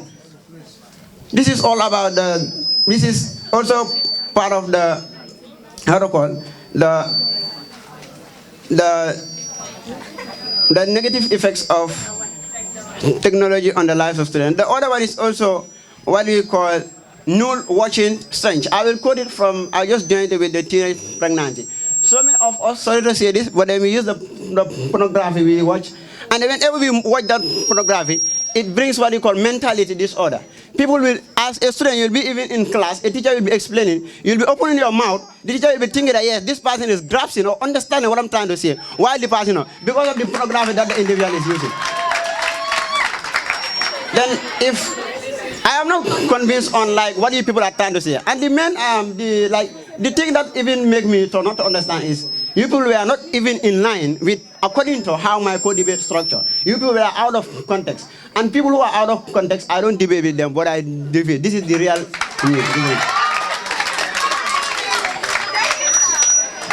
Then the other one also is science and technology brings what you call peer influence, especially on the media. Like for example, you come to see that us, and then before before the arrival of this Western culture and others, we have what you call morality. That's the respect, the integrity, the tolerance, But today, respect is no more in the society. You will even pass an old person to greet the individuals that will be the problem. So what you know, mandama eo. The state of awareness. No, that's not awareness. That's what you call state of ignorance. Just like the Jahiliyyah period, what was happening. It's not the state of being aware, but it's the state of being ignorance. Then we have to make the best use of the social media so that we can benefit from it, and then we avoid the unnecessary chatting and the unnecessary use of the media. Then this is what I have for you. Thank you very much. Thank you very much, the second presenter from Old Senior Secondary School. He also gave us strong points. So that will lead me to call on the second presenter for Yunus. And summarize and conclude. First, you talk about the effect of science and technology. So you tell me, which effect are you talking about? Because we come to realize that effects have both negative and positive, and you are here to tell us the negative aspect of technology. So obviously you're out of context. You are here to mislead people instead of taking people into the straight path. And then again, you said they post negative pictures on social media. Yes, people do post negative pictures on social media, but technology doesn't tell those people to post that bad pictures on social media. Technology is there to guide you. It's not there to mislead you. So you cannot stand here comfortably, boldly, and telling us that technology is the main reason why people are posting bad and negative pictures of themselves. That is their body. That is their preference. They decided to do that. Not technology. Technology doesn't ask them to do that. You said technology causes indiscipline in our society. society. And technology makes people not to greet people and not to interact with people. That is something that depends to you. You as an individual. If you decided of not greeting people, that is your own personal thing that you have to deal with. But technology doesn't tell you. If you meet with an individual, you just bypass the individual without greeting the individual, just saying that technology is having the bad effect on the individual. That is not the case here. And now to my point. Technology enables students with special needs. For students that are differently able, technology is a lifesaver. A screen reader, a speech-to-text applications and interactive learning tools help students with visual hearing or hearing impairment to access education like never before. We have come to realize that we are in a digital world. Somebody that is having visual problem, you can be sitting in class while you are even writing or using your phone or you using your laptop to type, because the thing is that technology is a thing that help you, and that you have every access to go into the technology. You will not be seeing what you are writing, but obviously your brain is going to detect of what you are going to write. That is because you have the basic knowledge of technology, because technology has taught you of how to use it and when to use it and how to use it as well. And another point is encourage collaborations and creativity. Technology allows students to work together on projects regardless of their locations. Apps like Google Docs, Zoom facilitate teamwork, Canva provides opportunity for students express themselves creatively through video, arts, and presentation. We have so many applications now in today's modern world. You can be sitting in your home comfortably, and while you are having online courses with people that are across the world or outside anywhere it could be. So this Zoom can facilitate the meeting that you are having online, and it can help you to share ideas with people that you are not even within the same environment, but we are far from. So Canva also provides opportunity. This is by, like, you can go into social media of seeing applications and you apply for a particular scholarship, and that thing is going to help you. So in the absence of technology, do you think people that have scholarship in the university will have scholarship that they are studying in university, or no? It's because of that applications are provided. So that is why they have that in them to go and apply so that they can have scholarship to where they are right now. And also, you can be seated in your home while you have a bachelor degree, because going to class and going to school doesn't just give you acquired of having a bachelor degree. You can be seated in your house and you will have a bachelor degree. That is because you have been attending your online courses while you are comfortably still in your homes. And as I will conclude my debate by saying we should focus more on learning together and ensure students how to use technology in a most educative way, include IT classes, cybersecurity in our school curriculum. Technology helps students because we have computer labs in various schools now, and those things teach students their basic knowledge of IT in your secondary school. So if you have basic knowledge of IT in your secondary school, obviously if you go to a tertiary institution, there will be no difficulties of you of not able to type, because you have already know the basic knowledge in your secondary school. So obviously you will be familiarizing yourself. If you go to the tertiary institution, you will know how to use a keyboard and how to type, how to lay down your PowerPoints and how to do the presentation and all other stuff. And also technology helps people to create to help people in their security aspect, because we have people that are controlling that area. That is why we say cyber security. We have special agents whom you know that they are controlling every move and monitoring your aspect. So therefore, if technology is not there, people may enter into your phone anyhow and use it anyhow. But if you put a strong password into your phone and you lock everything in your phone, so obviously that technology is there to help people to secure more their password and make their password more strong, so that people cannot intrude into their privacy. As I will conclude to say, students won't misuse it. Respected judges, ladies and gentlemen, I am sure these points that I've mentioned above are convincing enough for you to cope with me and believe in me that technology is doing more good in the lives of students, but instead it's not doing any harm. There can be harm, but let the harm is just little. But the good that technology is doing is more beneficial to the harm that technology is causing to the life of students. Thank you.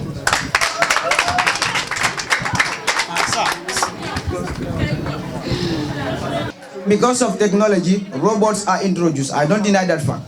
But do you believe that, or don't you know that robots have been introduced, it is causing unemployment? It's reducing the Don't you believe that? The amount of people who should be working He's not answering my question. that's your question. Your question is robots are introduced because of AI, and it is making it easier. So I am telling you that robots are introduced, but that one also is causing unemployment. Don't you know that?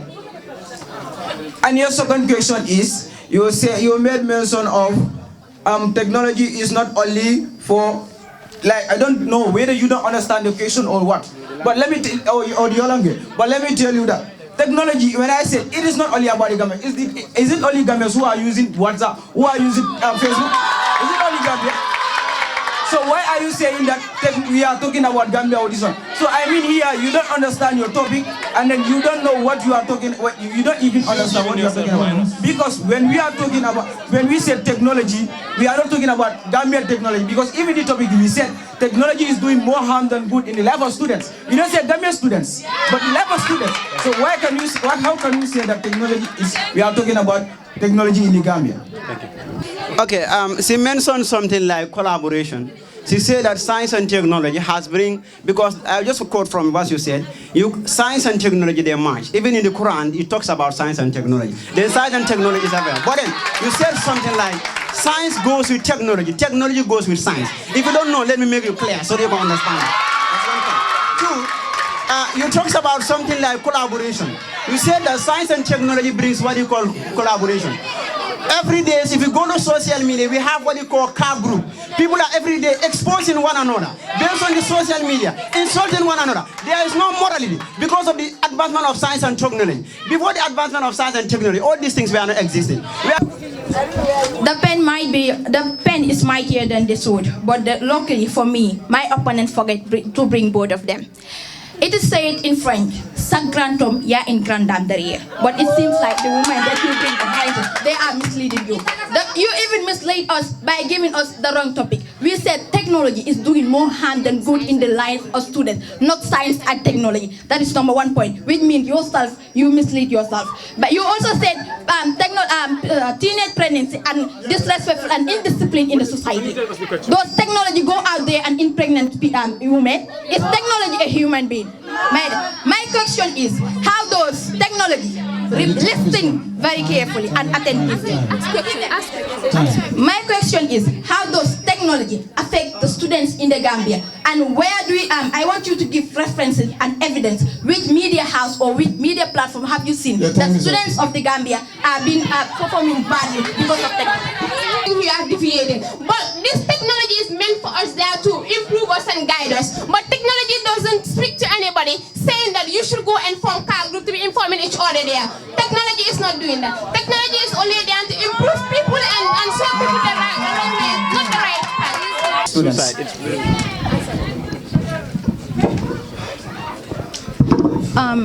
Thank you so much for asking that wonderful question. Technology, that's why in journalism we have qualities of journalists, whereby information should be accurate, also should be given out on time. So that is not the use of technology, but human beings. Human beings are the one that wrote technology. Technology just doesn't write itself. So when misinformation or disinformation occurs, it's not technology, but the people using it, because technology doesn't go for itself. They are respected judges. You could testify that I have asked 2 questions, but they refuse to answer. That simply means that you don't understand the topic that you were given, and also you went asked the topic. Thank you all for your kind attention. Thank you. Thank you for all Yundum and Yunus Senior Secondary School. Okay, so thank you very much. Put your hands together for All Yundum School and Yunus Senior Secondary School. I believe that was a highly contested debate, and we've seen like exchange of ideas and all of that. So let me go straight to the results. For this debate, the winners for this debate is Yunus Senior Secondary School.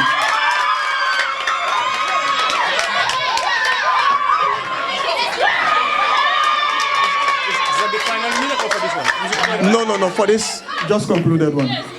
So you scored 70 for this one.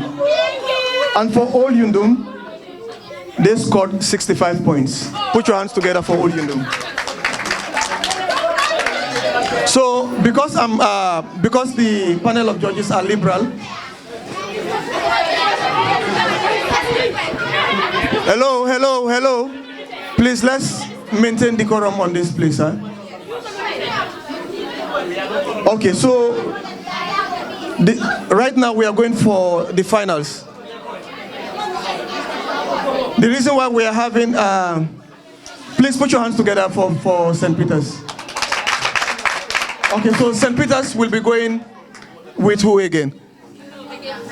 With Yunus Senior Secondary School for the finals. Yeah, the reason why, because we all agreed that we should have, we should drop both Jabang and Sheikh Hamdan.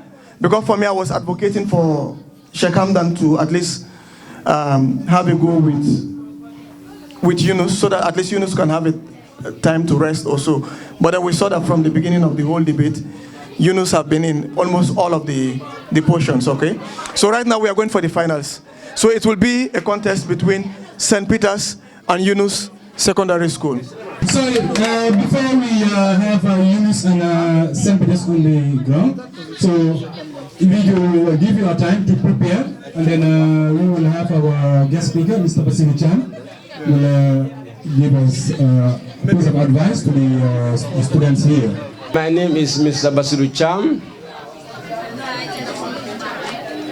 Good afternoon. I will greet with the Islamic way of greeting. Assalamu alaikum wa rahmatullah.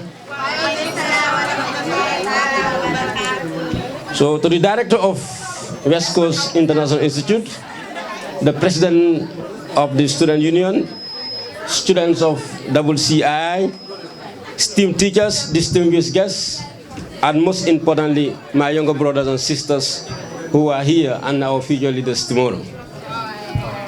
So today I have the opportunity here to stand with immense gratitude and pride. It is truly a full circle moment for me to return to this very institution that shaped my journey in life. Not just as a student, but as a lifelong learner. So walking through these grounds before brings back memories of my own time here. Filled with dreams, challenges, and burning desires to succeed. Today, I want to share with you something that changed my life. That's the power of quality education and its role in building a meaningful and successful career. So let me just start by asking a question today here. So what do you want to become in the future?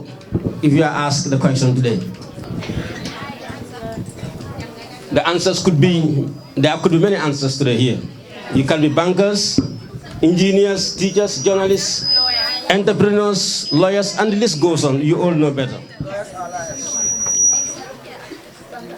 But no matter what your dream is, one thing is certain, and I know, is it will depend on the quality of education that you receive in life. I remember sitting here, where you are right now today, full of ambition, but also uncertainty. I often wondered if education was truly the path to success, because many people tell you education is the key to success. But sometimes as a student, you wonder whether that is actually true. No matter what, but as I progressed and came to this school we call WCII, initially it was called ICC, I realized that education is not just about the textbook and the exam. It is about developing the quality and the ability to think critically, solve problems, and innovate. As mentioned by Plutarch, the mind is not just a vessel but to be filled, but is a fire to be rekindled. It is about gaining the skills that empower to make a difference, not just for yourself, but for your family, your community, and your nation. As quoted by Harlan Hayes, he said, the expert in anything was once a beginner. This reinforces what? The idea that everyone starts somewhere, and education is the foundation for the growth and experience and the expertise. So someone may ask, as the question, at the time today, they said, the tertiary education. So somebody may ask the question, is tertiary education really necessary in life? My answer, I don't know your answer, but my answer is yes. But remember one thing, it's not just any education. It must be a quality education. A good tertiary education is not about memorizing facts, statements. It's about understanding the world, challenging ideas, and creating solutions. It teaches you how to think independently and make informed decisions. In today's fast-changing environment, knowledge is not just power, but it is survival. As stated by Malcolm X, he said, education is the passport to the future, for tomorrow belongs to those who prepare for it today. Today, we all know, many people graduate with degrees and diplomas, but still struggling to find jobs. Why is this? Because it is not just about having the certificate, it is about having the right skills. Quality education goes beyond the classroom. It includes practical learning, internship, mentorship, and the exposure that you receive, and real-world challenges as well. It prepares you to be adaptable and innovative in any career path that you choose. Tertiary education helps you develop self-discipline, resilience, and leadership. It prepares you to step out of your comfort zone and takes on challenges with confidence. The world does not reward those who wait, it rewards those who prepare. By going to school, you are preparing yourself so that when you get there, you know where which road are you heading. As the saying goes, not planning is planning to fail. And a solid education is the best preparation that you can have in life. So look around at the great leaders across, the entrepreneurs across the globe, and innovators who have shaped the world. One thing they have in common is they invested in education. Whether it is formal university, learning, or vocational training, or continuous self-development, because learning never stops. If you want to be a leader, you must first equip yourself with knowledge. Now let's bring this back to you. You are sitting here today as a student, eager being debating here. You guys have been debating, and I see certain things that I will not tell you. Facts are here that you guys can use for or against the motion. So, but let me tell you something. Your greatest competition is not the person sitting next to you. Your greatest competition is ignorance. However you can fight it. Whatever effort you can do it, because it is the greatest competitor in your life. Some may say, I don't need tertiary education. Yes, to succeed, some people will say that. And while success has many parts, ask yourself, why settle for less when you can be the best version of yourself? The world is changing. Tomorrow's jobs will demand problem solvers, critical thinkers, and innovators. Are you ready for that challenge today? Aristotle once said, the roots of education are bitter, but the fruit is sweet. So to have my final thoughts and my final advice to you guys, as I look at you today, I see people, potentials, anyway, because of the debaters. I show so much regards to all the debaters here. I see future leaders, bankers, civil servants, entrepreneurs, and even community leaders here today. But the potential alone is not enough. You must nurture it with quality education, hard work, and perseverance. I urge you all to think beyond today. Your future is not determined by where you come from. It is determined by what you do with the opportunities in front of you. Tertiary education is not just about getting a job. It is about becoming someone who can create jobs, solve problems, and change the world. So I will leave you with this challenge today. You should commit yourself with quality education, strive for excellence, and never stop learning, because the learning you gain today will be the foundation of your success tomorrow. Thank you all, and I wish you all the very best in your lives. Thank you, Mr. Basiru Cham, for those important piece of advice to the students and to all of us. So we will proceed to the final round of this debate, and under a new topic actually. So I will pass the mic to the juries for them to tell you the topic and how it will go. Okay, thank you very much, MC. So welcome to the finals. It has been a long day, and at this point we will just give the finalists just about 8 minutes for them to put their houses together before we come for the final debate. But then since it's a final, so we decided to change the topic. Do you want to know the topic? Hello? Do you want to know the topic? Okay, so the topic for the finals is irregular migration is doing more harm than good. Okay, so St. Peter's will be debating for the motion, whilst Yunus Senior Secondary School against the motion. Are you ready? So can we have the first presenter for St. Peter's Senior Secondary School? Anytime you hear of ship crash, what comes to your mind? Have any of you lost a relative due to the illegal migration? Mr. Chairman, panel of judges, accurate timekeeper, distinguished ladies and gentlemen, school boys and girls, my name is Domingo Joanna Mendy, and I am here today to oppose the motion, to go for the motion which states that illegal migration is doing more harm than good. First, Honorable Mr. Chairman, I would define the key terms of the motion. Then I would give my own 3 points, summarize, and I would conclude. First, what is illegal migration? Illegal migration is the movement of people in the country in a way that is not legally authorized, often without necessary documents and by violating the immigration law. Illegal migration is doing more harm than good because, one, irregular migration is doing more harm than good because it increases high crime rate. 2, joblessness and homelessness. 3, economic burden of the hosting countries. Number 1, the number of people that lost their lives due to illegal migration, according to the IMO, that is the illegal migration officers.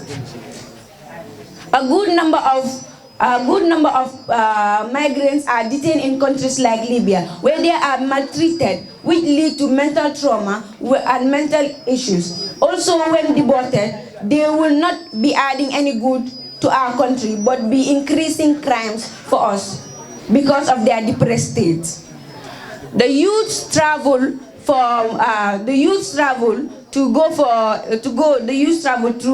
illegal migration, and through that illegal migration they will be maltreated on the way. How many of us heard about youths that are detained in Libya and other countries? Those countries will detain those migrants, where they will seize their documents, they will threaten them. Number 1, they will threaten them as in if you guys try to run away or something like that, which is also leading to human trafficking. They will try to traffic those humans. They will detain them in one place so that they will be using them for other stuff. They will along the way they will be raped. Along the way they will be traumatized.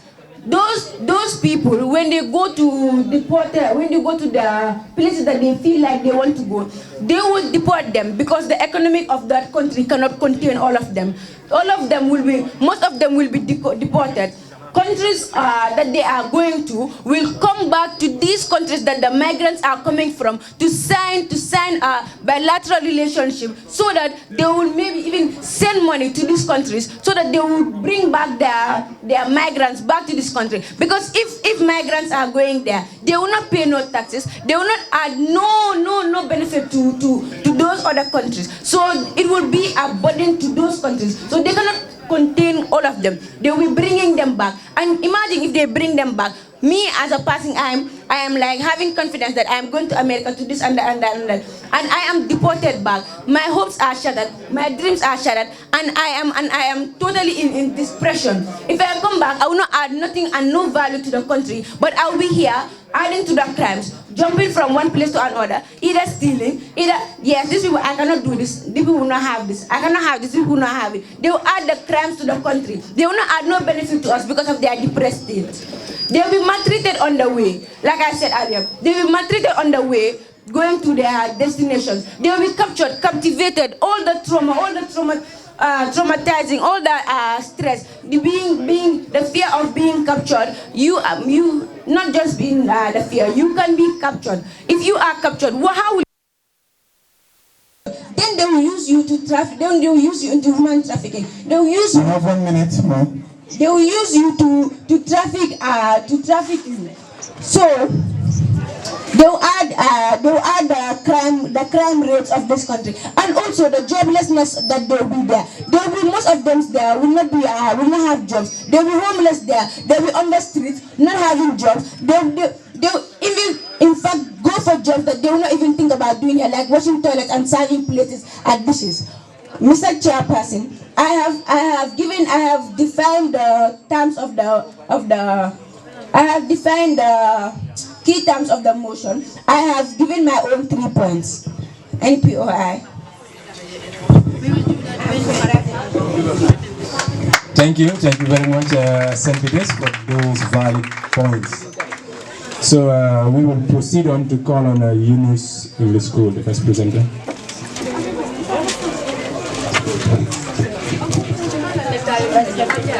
Upright timekeepers, ladies and gentlemen, I greet you all once again, and my respected opponents. Today, we stand firmly against the motion that irregular migration has more positive effects than negative effects. May my spirit of national consciousness forgive me, because the term irregular migration is only heard in the Western world, whereby the white term is as irregular migration. But in the country here, you will see a white tourist will travel from Amsterdam, roaming the whole African continent from one country to another without the authority of the immigration department of that country. They will not term it as irregular migration, but they will term it as migration. So I hereby stand not call it irregular migration, but migration. Before going further, I would like to define what is migration. Migration is the movement of people from one country to another, or from one place to another, in search for what? Good and in search of peace and stability, a healthy climate, and also a and good environment. Reasons for you should have asked yourself, why do youths of African countries travel from use the irregular migration to enter the Western world? One, we have unemployment rate, in search for better opportunities and peace and stability, and also a better educational system. You could see in the Gambia, you as students can witness how the educational system is. You would learn and learn and learn, but yet still you would want to go to another country to access their educational system, because it is believed that the Western world have the best educational system. Because the evidence is, before they leave the Gambia, when they colonized us, they all sat and agreed that they will give Africa Western education, but the type of education they will give them, it will be useless. It will just be empty without practical. We also have the reduce of unemployment rate in the Gambia. Using the irregular migration route will help the people that took it to be employed. We could see how people will graduate in the universities for so many years without employed. Even if you are employed, the salary is very low. We also have insight for better opportunities. It is believed that in the Western world, whereby their currency is higher than any other African countries. So and they are paying for hours or weeks. But in the Gambia here, or other part of Africa, they are being paid for money. And we all know how the economic growth of African countries is. We also have safety and stability. We all know that African countries are being always been attacked by military intervention. One example for Guinea-Conakry and also the Gambia, whereby we have countries like Gabon and others where they have dictatorial government, where the presidents will dictate their citizens on how to do and what to do. So if you stay in a particular country like that, your job opportunities, having a job or also investing in that particular country will always be a problem. So you would rather go to West Ham, you would rather travel to other countries, being it regular or irregular, to inside for peace and stability. I will conclude my debate by saying, ladies and gentlemen, I have clearly demonstrated the positive effects of irregular migration that far outweigh the negative effects of irregular migration. Instead of opposing irregular migration, we should focus on promoting legal migration, and so that the youth can travel anytime and anywhere of their wish and like without being pushed to do so. Thank you all for your kind attention. Thank you very much, Yunus Senior Secondary School. So we moving on to St. Peter's, the second speaker for St. Peter's Senior Secondary School. Can we have you?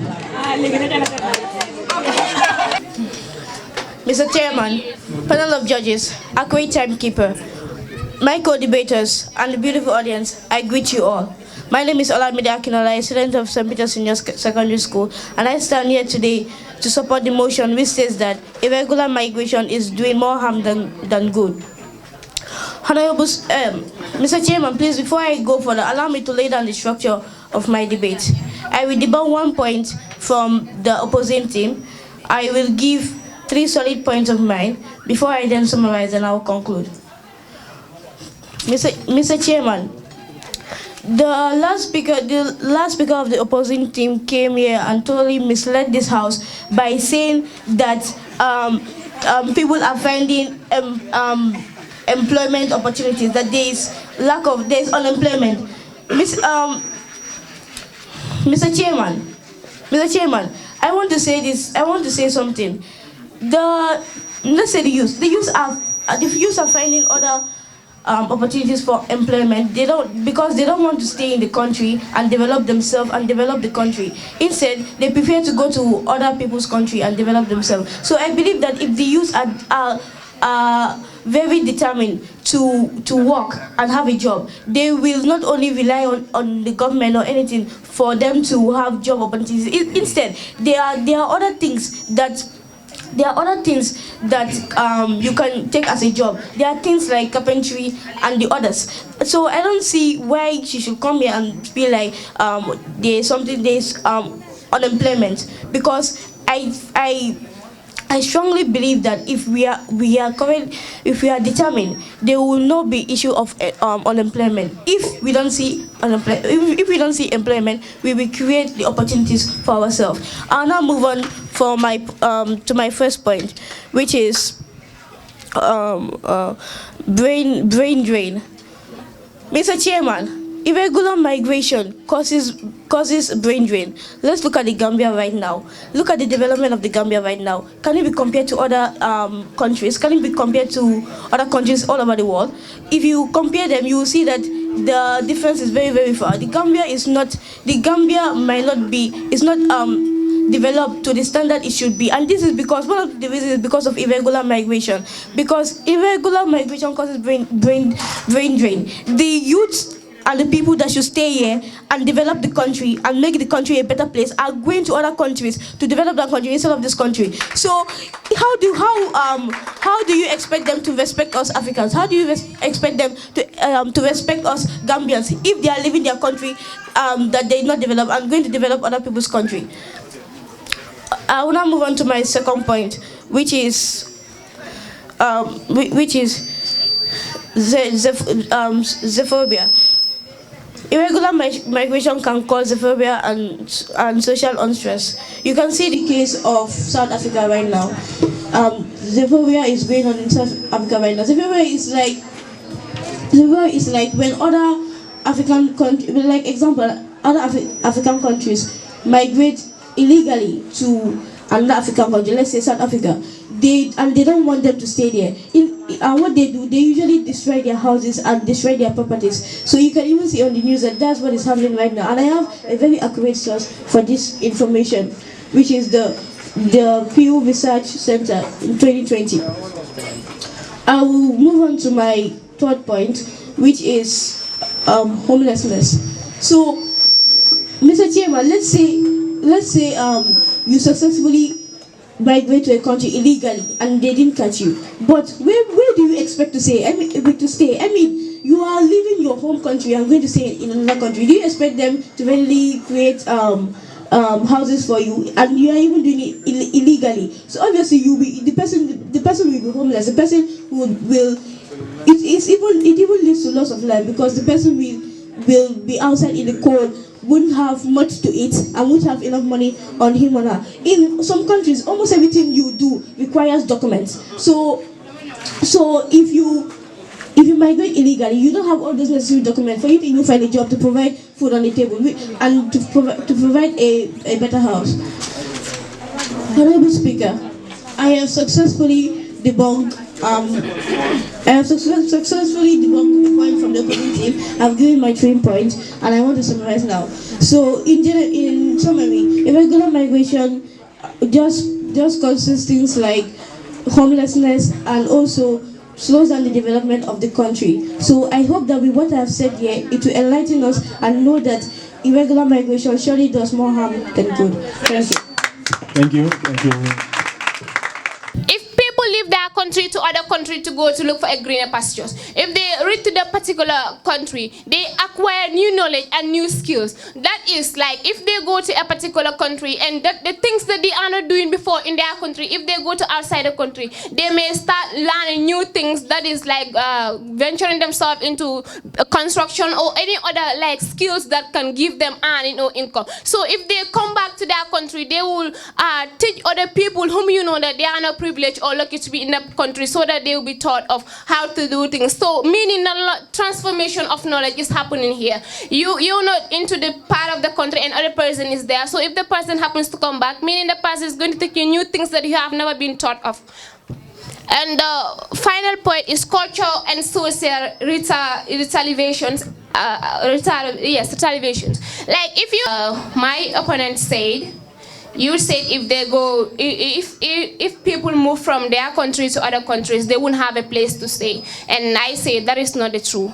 People that leave Gambia or any other country to go to outside the world to look for a greener pasture, if these people eventually happens to a particular country, they will be in a migrant campus where they will be integrated to be taught new skill, so that they can come back to that particular country and work for the particular country and give and pay tax and for the development of that particular country that they have been hosted.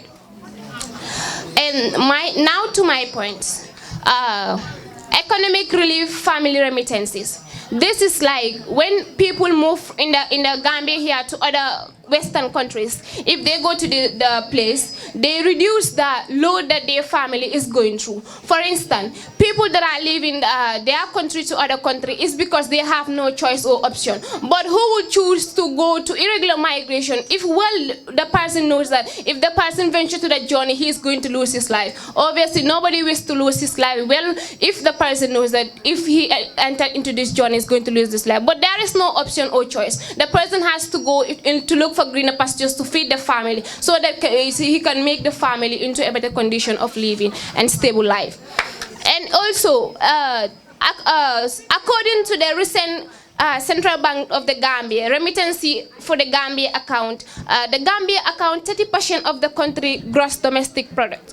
People that leave the Gambia to go to outside countries, they contributed 30% of the gross domestic products in the Gambia here. So obviously that is giving them a greater impact of their life, of leaving their country to other country for a greener pasture. And my second point is exposure to better opportunities. If people leave their country to other countries, they go and find opportunities there. Since we know all the youths that are using the irregular migration, they are undergraduated, meaning if you don't know what is undergraduated, they haven't completed their education yet. Maybe in the grade 12 certificate, bachelor's degree or master's degree. So how does that brain drain? I believe brain drain is someone who is well educated using his knowledge to develop other passing countries. We can see Fatou Jawne. She used the irregular migration. She didn't stay there when she has his legal document, but she rather come back to the country and invest the businesses like makeup and hairstyle towards the development of the Gambia. You can respond and give your second question. Okay, I just want to clarify something because it seems like you don't really understand the motion here. They said irregular migration. So you were like, those people, they provide houses for those people. No, wait, I allowed you to talk. Yeah, you were like, they provide houses for those people and all. So let me just make it clear to you. Those people, those other people that they are providing houses for, those ones are called refugees, not irregular migrants. Irregular migrants does not have rights to those things that they are providing. Those are refugees. Maybe in a case of war or another thing that's happening in the country, oh, there's war in my country, blah, blah, blah. I need to come here, I need to take refuge here. So that is when they not provide all those things. Huh?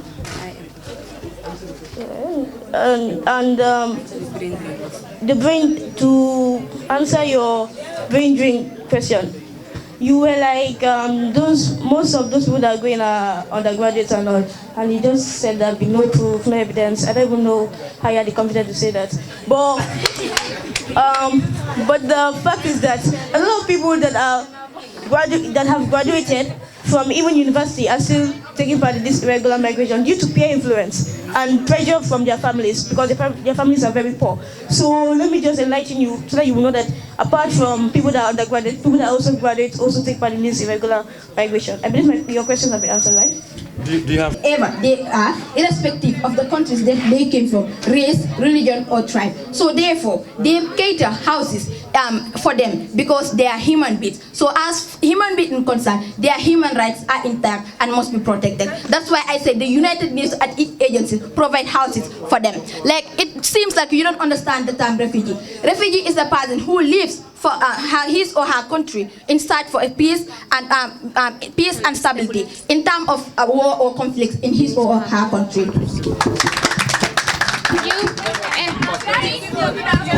Also, I mean, after you don't have to give back, but you just answer the question. Also, and to add in, this I say they go there to come back and make impact to their country. This is a clear evidence and preference. Two, according to the recent information from the Central Bank of the Gambia remittance for Gambia account, 30% of the gross domestic product come from the people that went outside to other countries to go and look for a greener pastures and ants meat to come back to their country. This reference is from the Central Bank of the Gambia that 30% of the gross domestic product comes from the people that leave their country to other countries. So it means they get you. Thank you. So you can respond to that. And then okay, let me respond to that. I said it earlier, but it's like you're not understanding me. I said that those ones that they leave their country, yeah, but those ones are the ones that legally leave their country with papers, not the ones that illegally leave their country. Those ones, wait, let me make it clear. Those ones that illegally leave their country are hiding somewhere. They don't want people to see them so that they will not ask for their papers and be deported. Those people are being toilet job. Oh, you want them to come to Gambia and teach them how to wash toilet or what? And wait, to answer the other question. It's finished. No, you don't have to ask. You don't have to ask. Throw back questions. No, to answer the other, the other question about you were saying something about human rights. So because they have, you said No, you said you have of 20% of the people that leave their country to other country to go and look for a greener pasture and a better living for their families. The Central Bank of the Gambia is saying 30% of the money comes from those people to their Gambia. But they never say that those people are irregular migrants. That's so 30%. That is what we are talking about. Let me make this clear for you. It seems like you have hearing impairment. We're talking about those people that live, which means irregular migrants that leave the Gambia and enter the European nation or the American nation, send 30% of their salary to their family, that develop the economy of the Gambia and also help their family, which means they are employed, not unemployed. Thank you. I'm sorry, but it's like you're adding something to the news. They never said irregular migrants and all. Please. Thank you very much. Thank you very much, Luis. St. Peter Senior Secondary School. Okay, Dukus Cisse. It's a flame that won't die. A gift for us all, beneath and the endless sky. Thank you very much, Dukus Cisse, for those touching line. For those touching line from Dukus Cisse. I have a poem entitled Self-Respect. First of all, my life, my choices, my mistakes, my lessons, not your business. I don't mean to be rude, but I hope you get my point. As they say, learn to respect yourself and expect others to do same. I prefer peace over drama and distance over disrespect. The biggest lesson I'm learning right now is to be quiet, but that does not mean I can tolerate disrespect. Accept people as they are, but place them where they belong. You are the CEO of your life. Hire, fire, and promote accordingly. Live to improve, not to impress. Some may call this ego, but I call it self-respect. Thank you. Sajo from Yunus. So now we're moving to the end of the program. So we will call on the union president, the president of West Coast International Institute Student Union. So Mr. Sekou Cisse, if we can have you here, then you give your vote of thanks to the audience. I would like to say a very big thank you for everyone who has left everything behind to grace us in this occasion. It is with my deepest gratitude and honor as the president of the Student Union. Thank all those who had made this inter-school debate competition a resounding success. First and foremost, I would like to thank the college management for their unwavering support and guidance throughout the planning of and execution. Your commitment to our vision for this competition has made all the difference. To our esteemed guests, we appreciate your presence and participation, which added value and prestige to this event. To the participating schools, thank you for bringing your A game and making this competition a true battle of ideas and knowledge. And lastly, to our generous donors and hardworking union members, you have been the backbone of this event. Your financial support and tireless dedication have made this event a reality, and we cannot thank you enough for your contribution.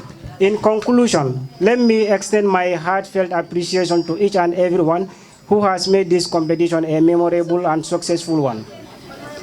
Your efforts have not gone unnoticed, and we will forever be grateful for your support. Thank you for allowing me to express my gratitude on behalf of the Student Union. Your commitment, presence, and support have truly made this event a shining success. To all the college management, guests, participating school, donors, and union members, you all are deserving of our highest praise and gratitude. Your dedication and contribution have also set a benchmark for future references. We hope that this debate competition has brought value, enjoyment, inspiration to everybody involved. And we look forward to having future opportunities to working with you as a community. I extend my warmest and thanks to Kerijarga TV and Fatu Network for your invaluable coverage for our inter-school debate competition. Your presence and support to this coverage has significantly amplified and reached and impact the event. We are truly grateful for your effort. This event wouldn't have been successful without your commitment and effort. We thank each and everybody who has taken out their time, effort, resources to be here, to this event. Thank you all for coming once again. Ndum Senior Secondary School, Sheikh Hamdan and the staffs, and Jabang Senior Secondary and Yunus Senior Secondary School. We thank you all for coming today to attend this event. So basically at West Coast International Institute, to give you just a summary of what we do, it is a management institute. So they have courses on business management, human resource management, and accounting and finance, ranging from the foundation to the advanced diploma. And we also have what we call a progression route. For instance, like if you complete the 2 years, 6 months program here, you have the chance to go to other universities around the world to do a 1-year degree top-up. Either you do it online with our partners, Edinburgh Napier, Derby University, or Niles Brock, or either you go to Senegal to do it with EIM, as you can see in that board, EIM. Actually, I am, how to call it, a graduate of this institute. I passed through this institute from 2016 to 2019. And I also attended this institute in Dakar, EIM, which is ranked among the top 5 best management institute in Africa. And then second in West and Central Africa. And then like we have, in this institute, we have like 30 different nationalities. Just to give you a brief, like in our class, the GBBA 2023, like we have people from different nations.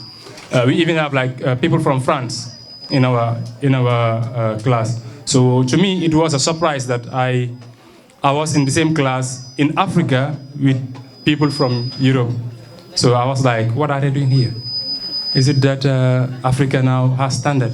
But I came to realize that, yeah, it's the standard that is in the school, that's what they're looking for. So if you need any further information about West Coast International Institute, you can go to their website at www.wcii.gm, or you can meet the admin here. They are here Monday to Friday from 9 to 6 p.m. So if you need any further information, you can either go to their website or contact the school, or you can call them on 3011-373 7866 7688. Your telephone number? No, I don't remember the number, but you can contact the QCell number 3011-373 to get more information on that. Thank you. 7811667. Yes. So I will hand the mic to the juries for them to give out the final result. Are you guys set? Just give us 3 more minutes. Okay, we're gonna give them 3 more minutes. So meanwhile, we will. Okay. Should we go for entertainment or? Because actually, the president, when the president gives closing remarks, what I want to put across. Hello, how are you? What I want to put across, if any of you, either being a teacher, coordinator, student, if you have anything that you want to alter to the students or to the audience, then you are feel free to come forward and then alter it to the students. Good afternoon, everyone. My name is Balaji Dabo. I attend university in Mumbai. I am educated before my teachers, and I know everything in this world. Really? You know everything in this world? Yes, of course. So can I ask you a question? Okay, you are welcome. What is A for me? Adopt life that suit your future. What is B? Be careful of what to take and what to give. What is C? Cut your cloth according to your size. What is D? The downfall of yellow leaf is a warning to the green leaf. What is E? Ebola is tearing the soul of African brothers and sisters in the Congo. F9 times 6 subject is equal to aggregate 54. Judge me who I am, not what they are. Oh, G. Hey, what is K? Help others people at all the times. What is I? It is easy to sit and take note, but difficult to stand and take action. What is K? Judge me who I am, not what they are. What is K? Know me when I'm poor, not when I'm rich. What is I? It is easy to sit and take note, but difficult to stand and take action. What is M? Males are dangerous, my sisters. What is N? Never trust a woman, my brothers. Opportunities knocks at once. What is P? Poverty is a crime. What is Q? White people are silent killers. Learn from today. Learn from today. Think about tomorrow. Learn from today. Forget about yesterday and hope for tomorrow. What is S?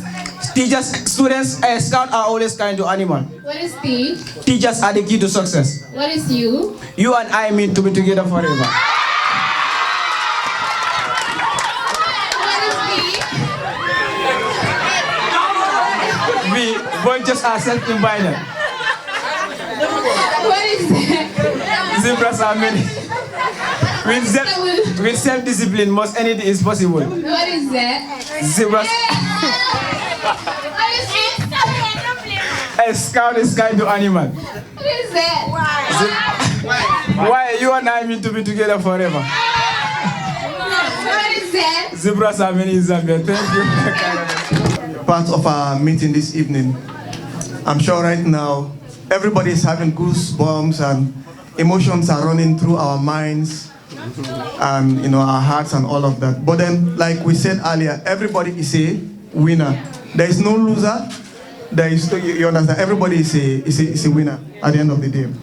So first, I'm going to mention the third position.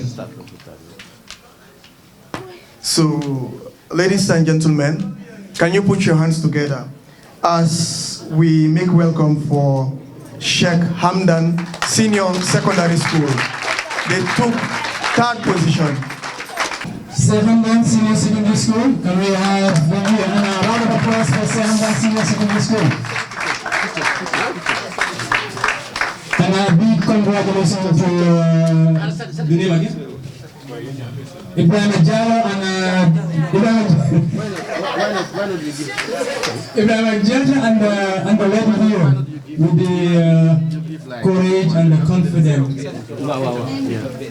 And Habiba Tijaro. Congratulations once again. Yeah, congratulations to Sheikh Hamdan for a stellar performance.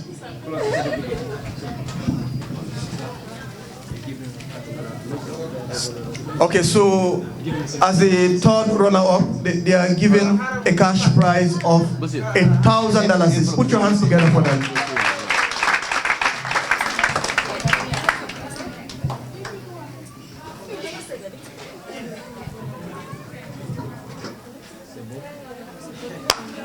Thank you very much, Hamdan. So now, without looking at anybody's face, without any sentiments, I'm going to go straight to the results because it took us a while to analyze, given the fact that it was a closely contested debate, and it was very, very difficult to actually determine who the winner was. But then, as panel of judges, we had like some benchmarks that we felt that carried more marks that we were looking at. Maybe I would like to name those, then we can. So one of the benchmarks we were looking at is discipline. Okay, discipline. We also looked at comportment, like when you were here, at the stage here, how comported you were.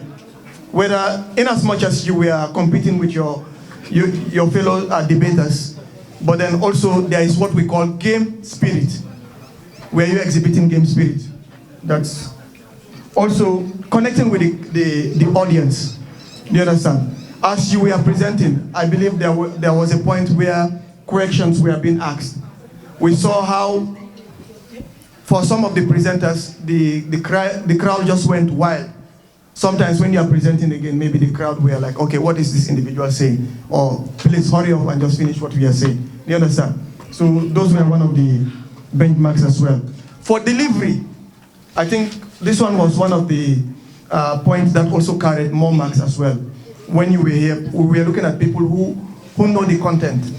Do you understand? Who knows like the terminologies to use, and the meat of what we are debating.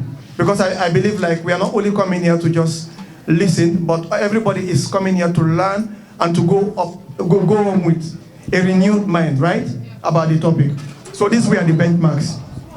So now to the school that took second, I'll read the marks that they had.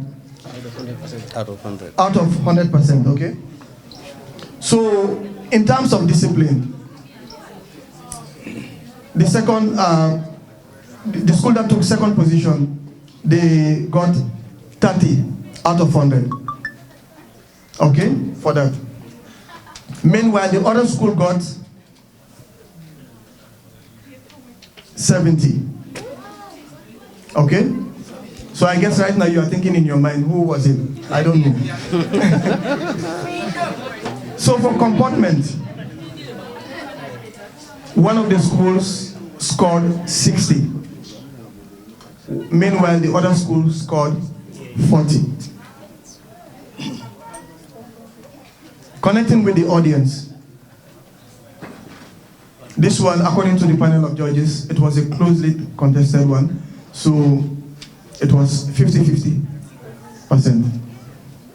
So when it comes to delivery, one of the schools scored 70, meanwhile the other scored 30. Now tell me who was the winner. Where the winner is it green or where? Green or? Where? Oh, good. Is it going to women or is it going to Busumbara? Where? Busumbara? Or women? Okay, Okay, so ladies and gentlemen, the winners of this debate. No, the second. Okay, the runner-up of this debate, their overall marks was 190. So when we checked it in percentage terms, they scored 47.5%.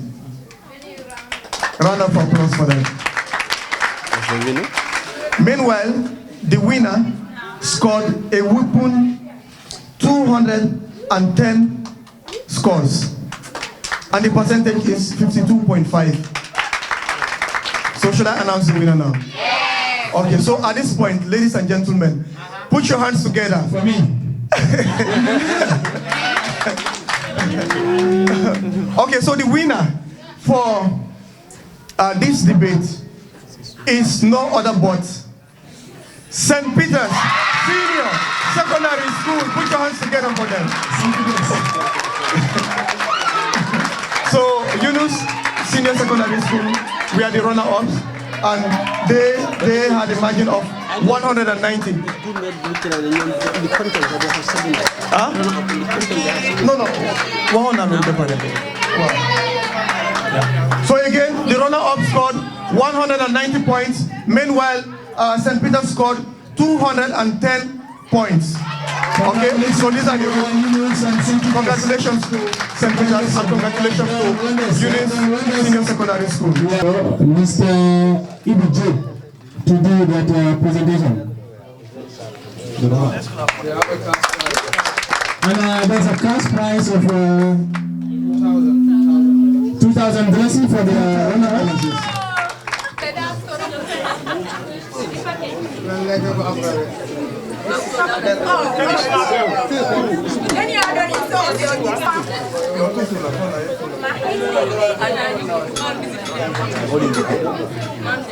For all the winners.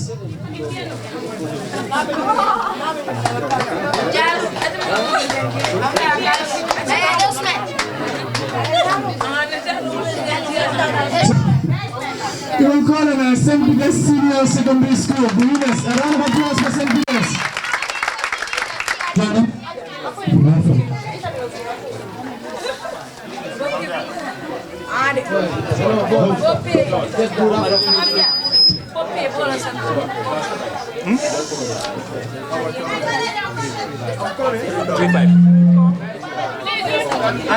for St. Peter's, they also have a cash prize of $3,000.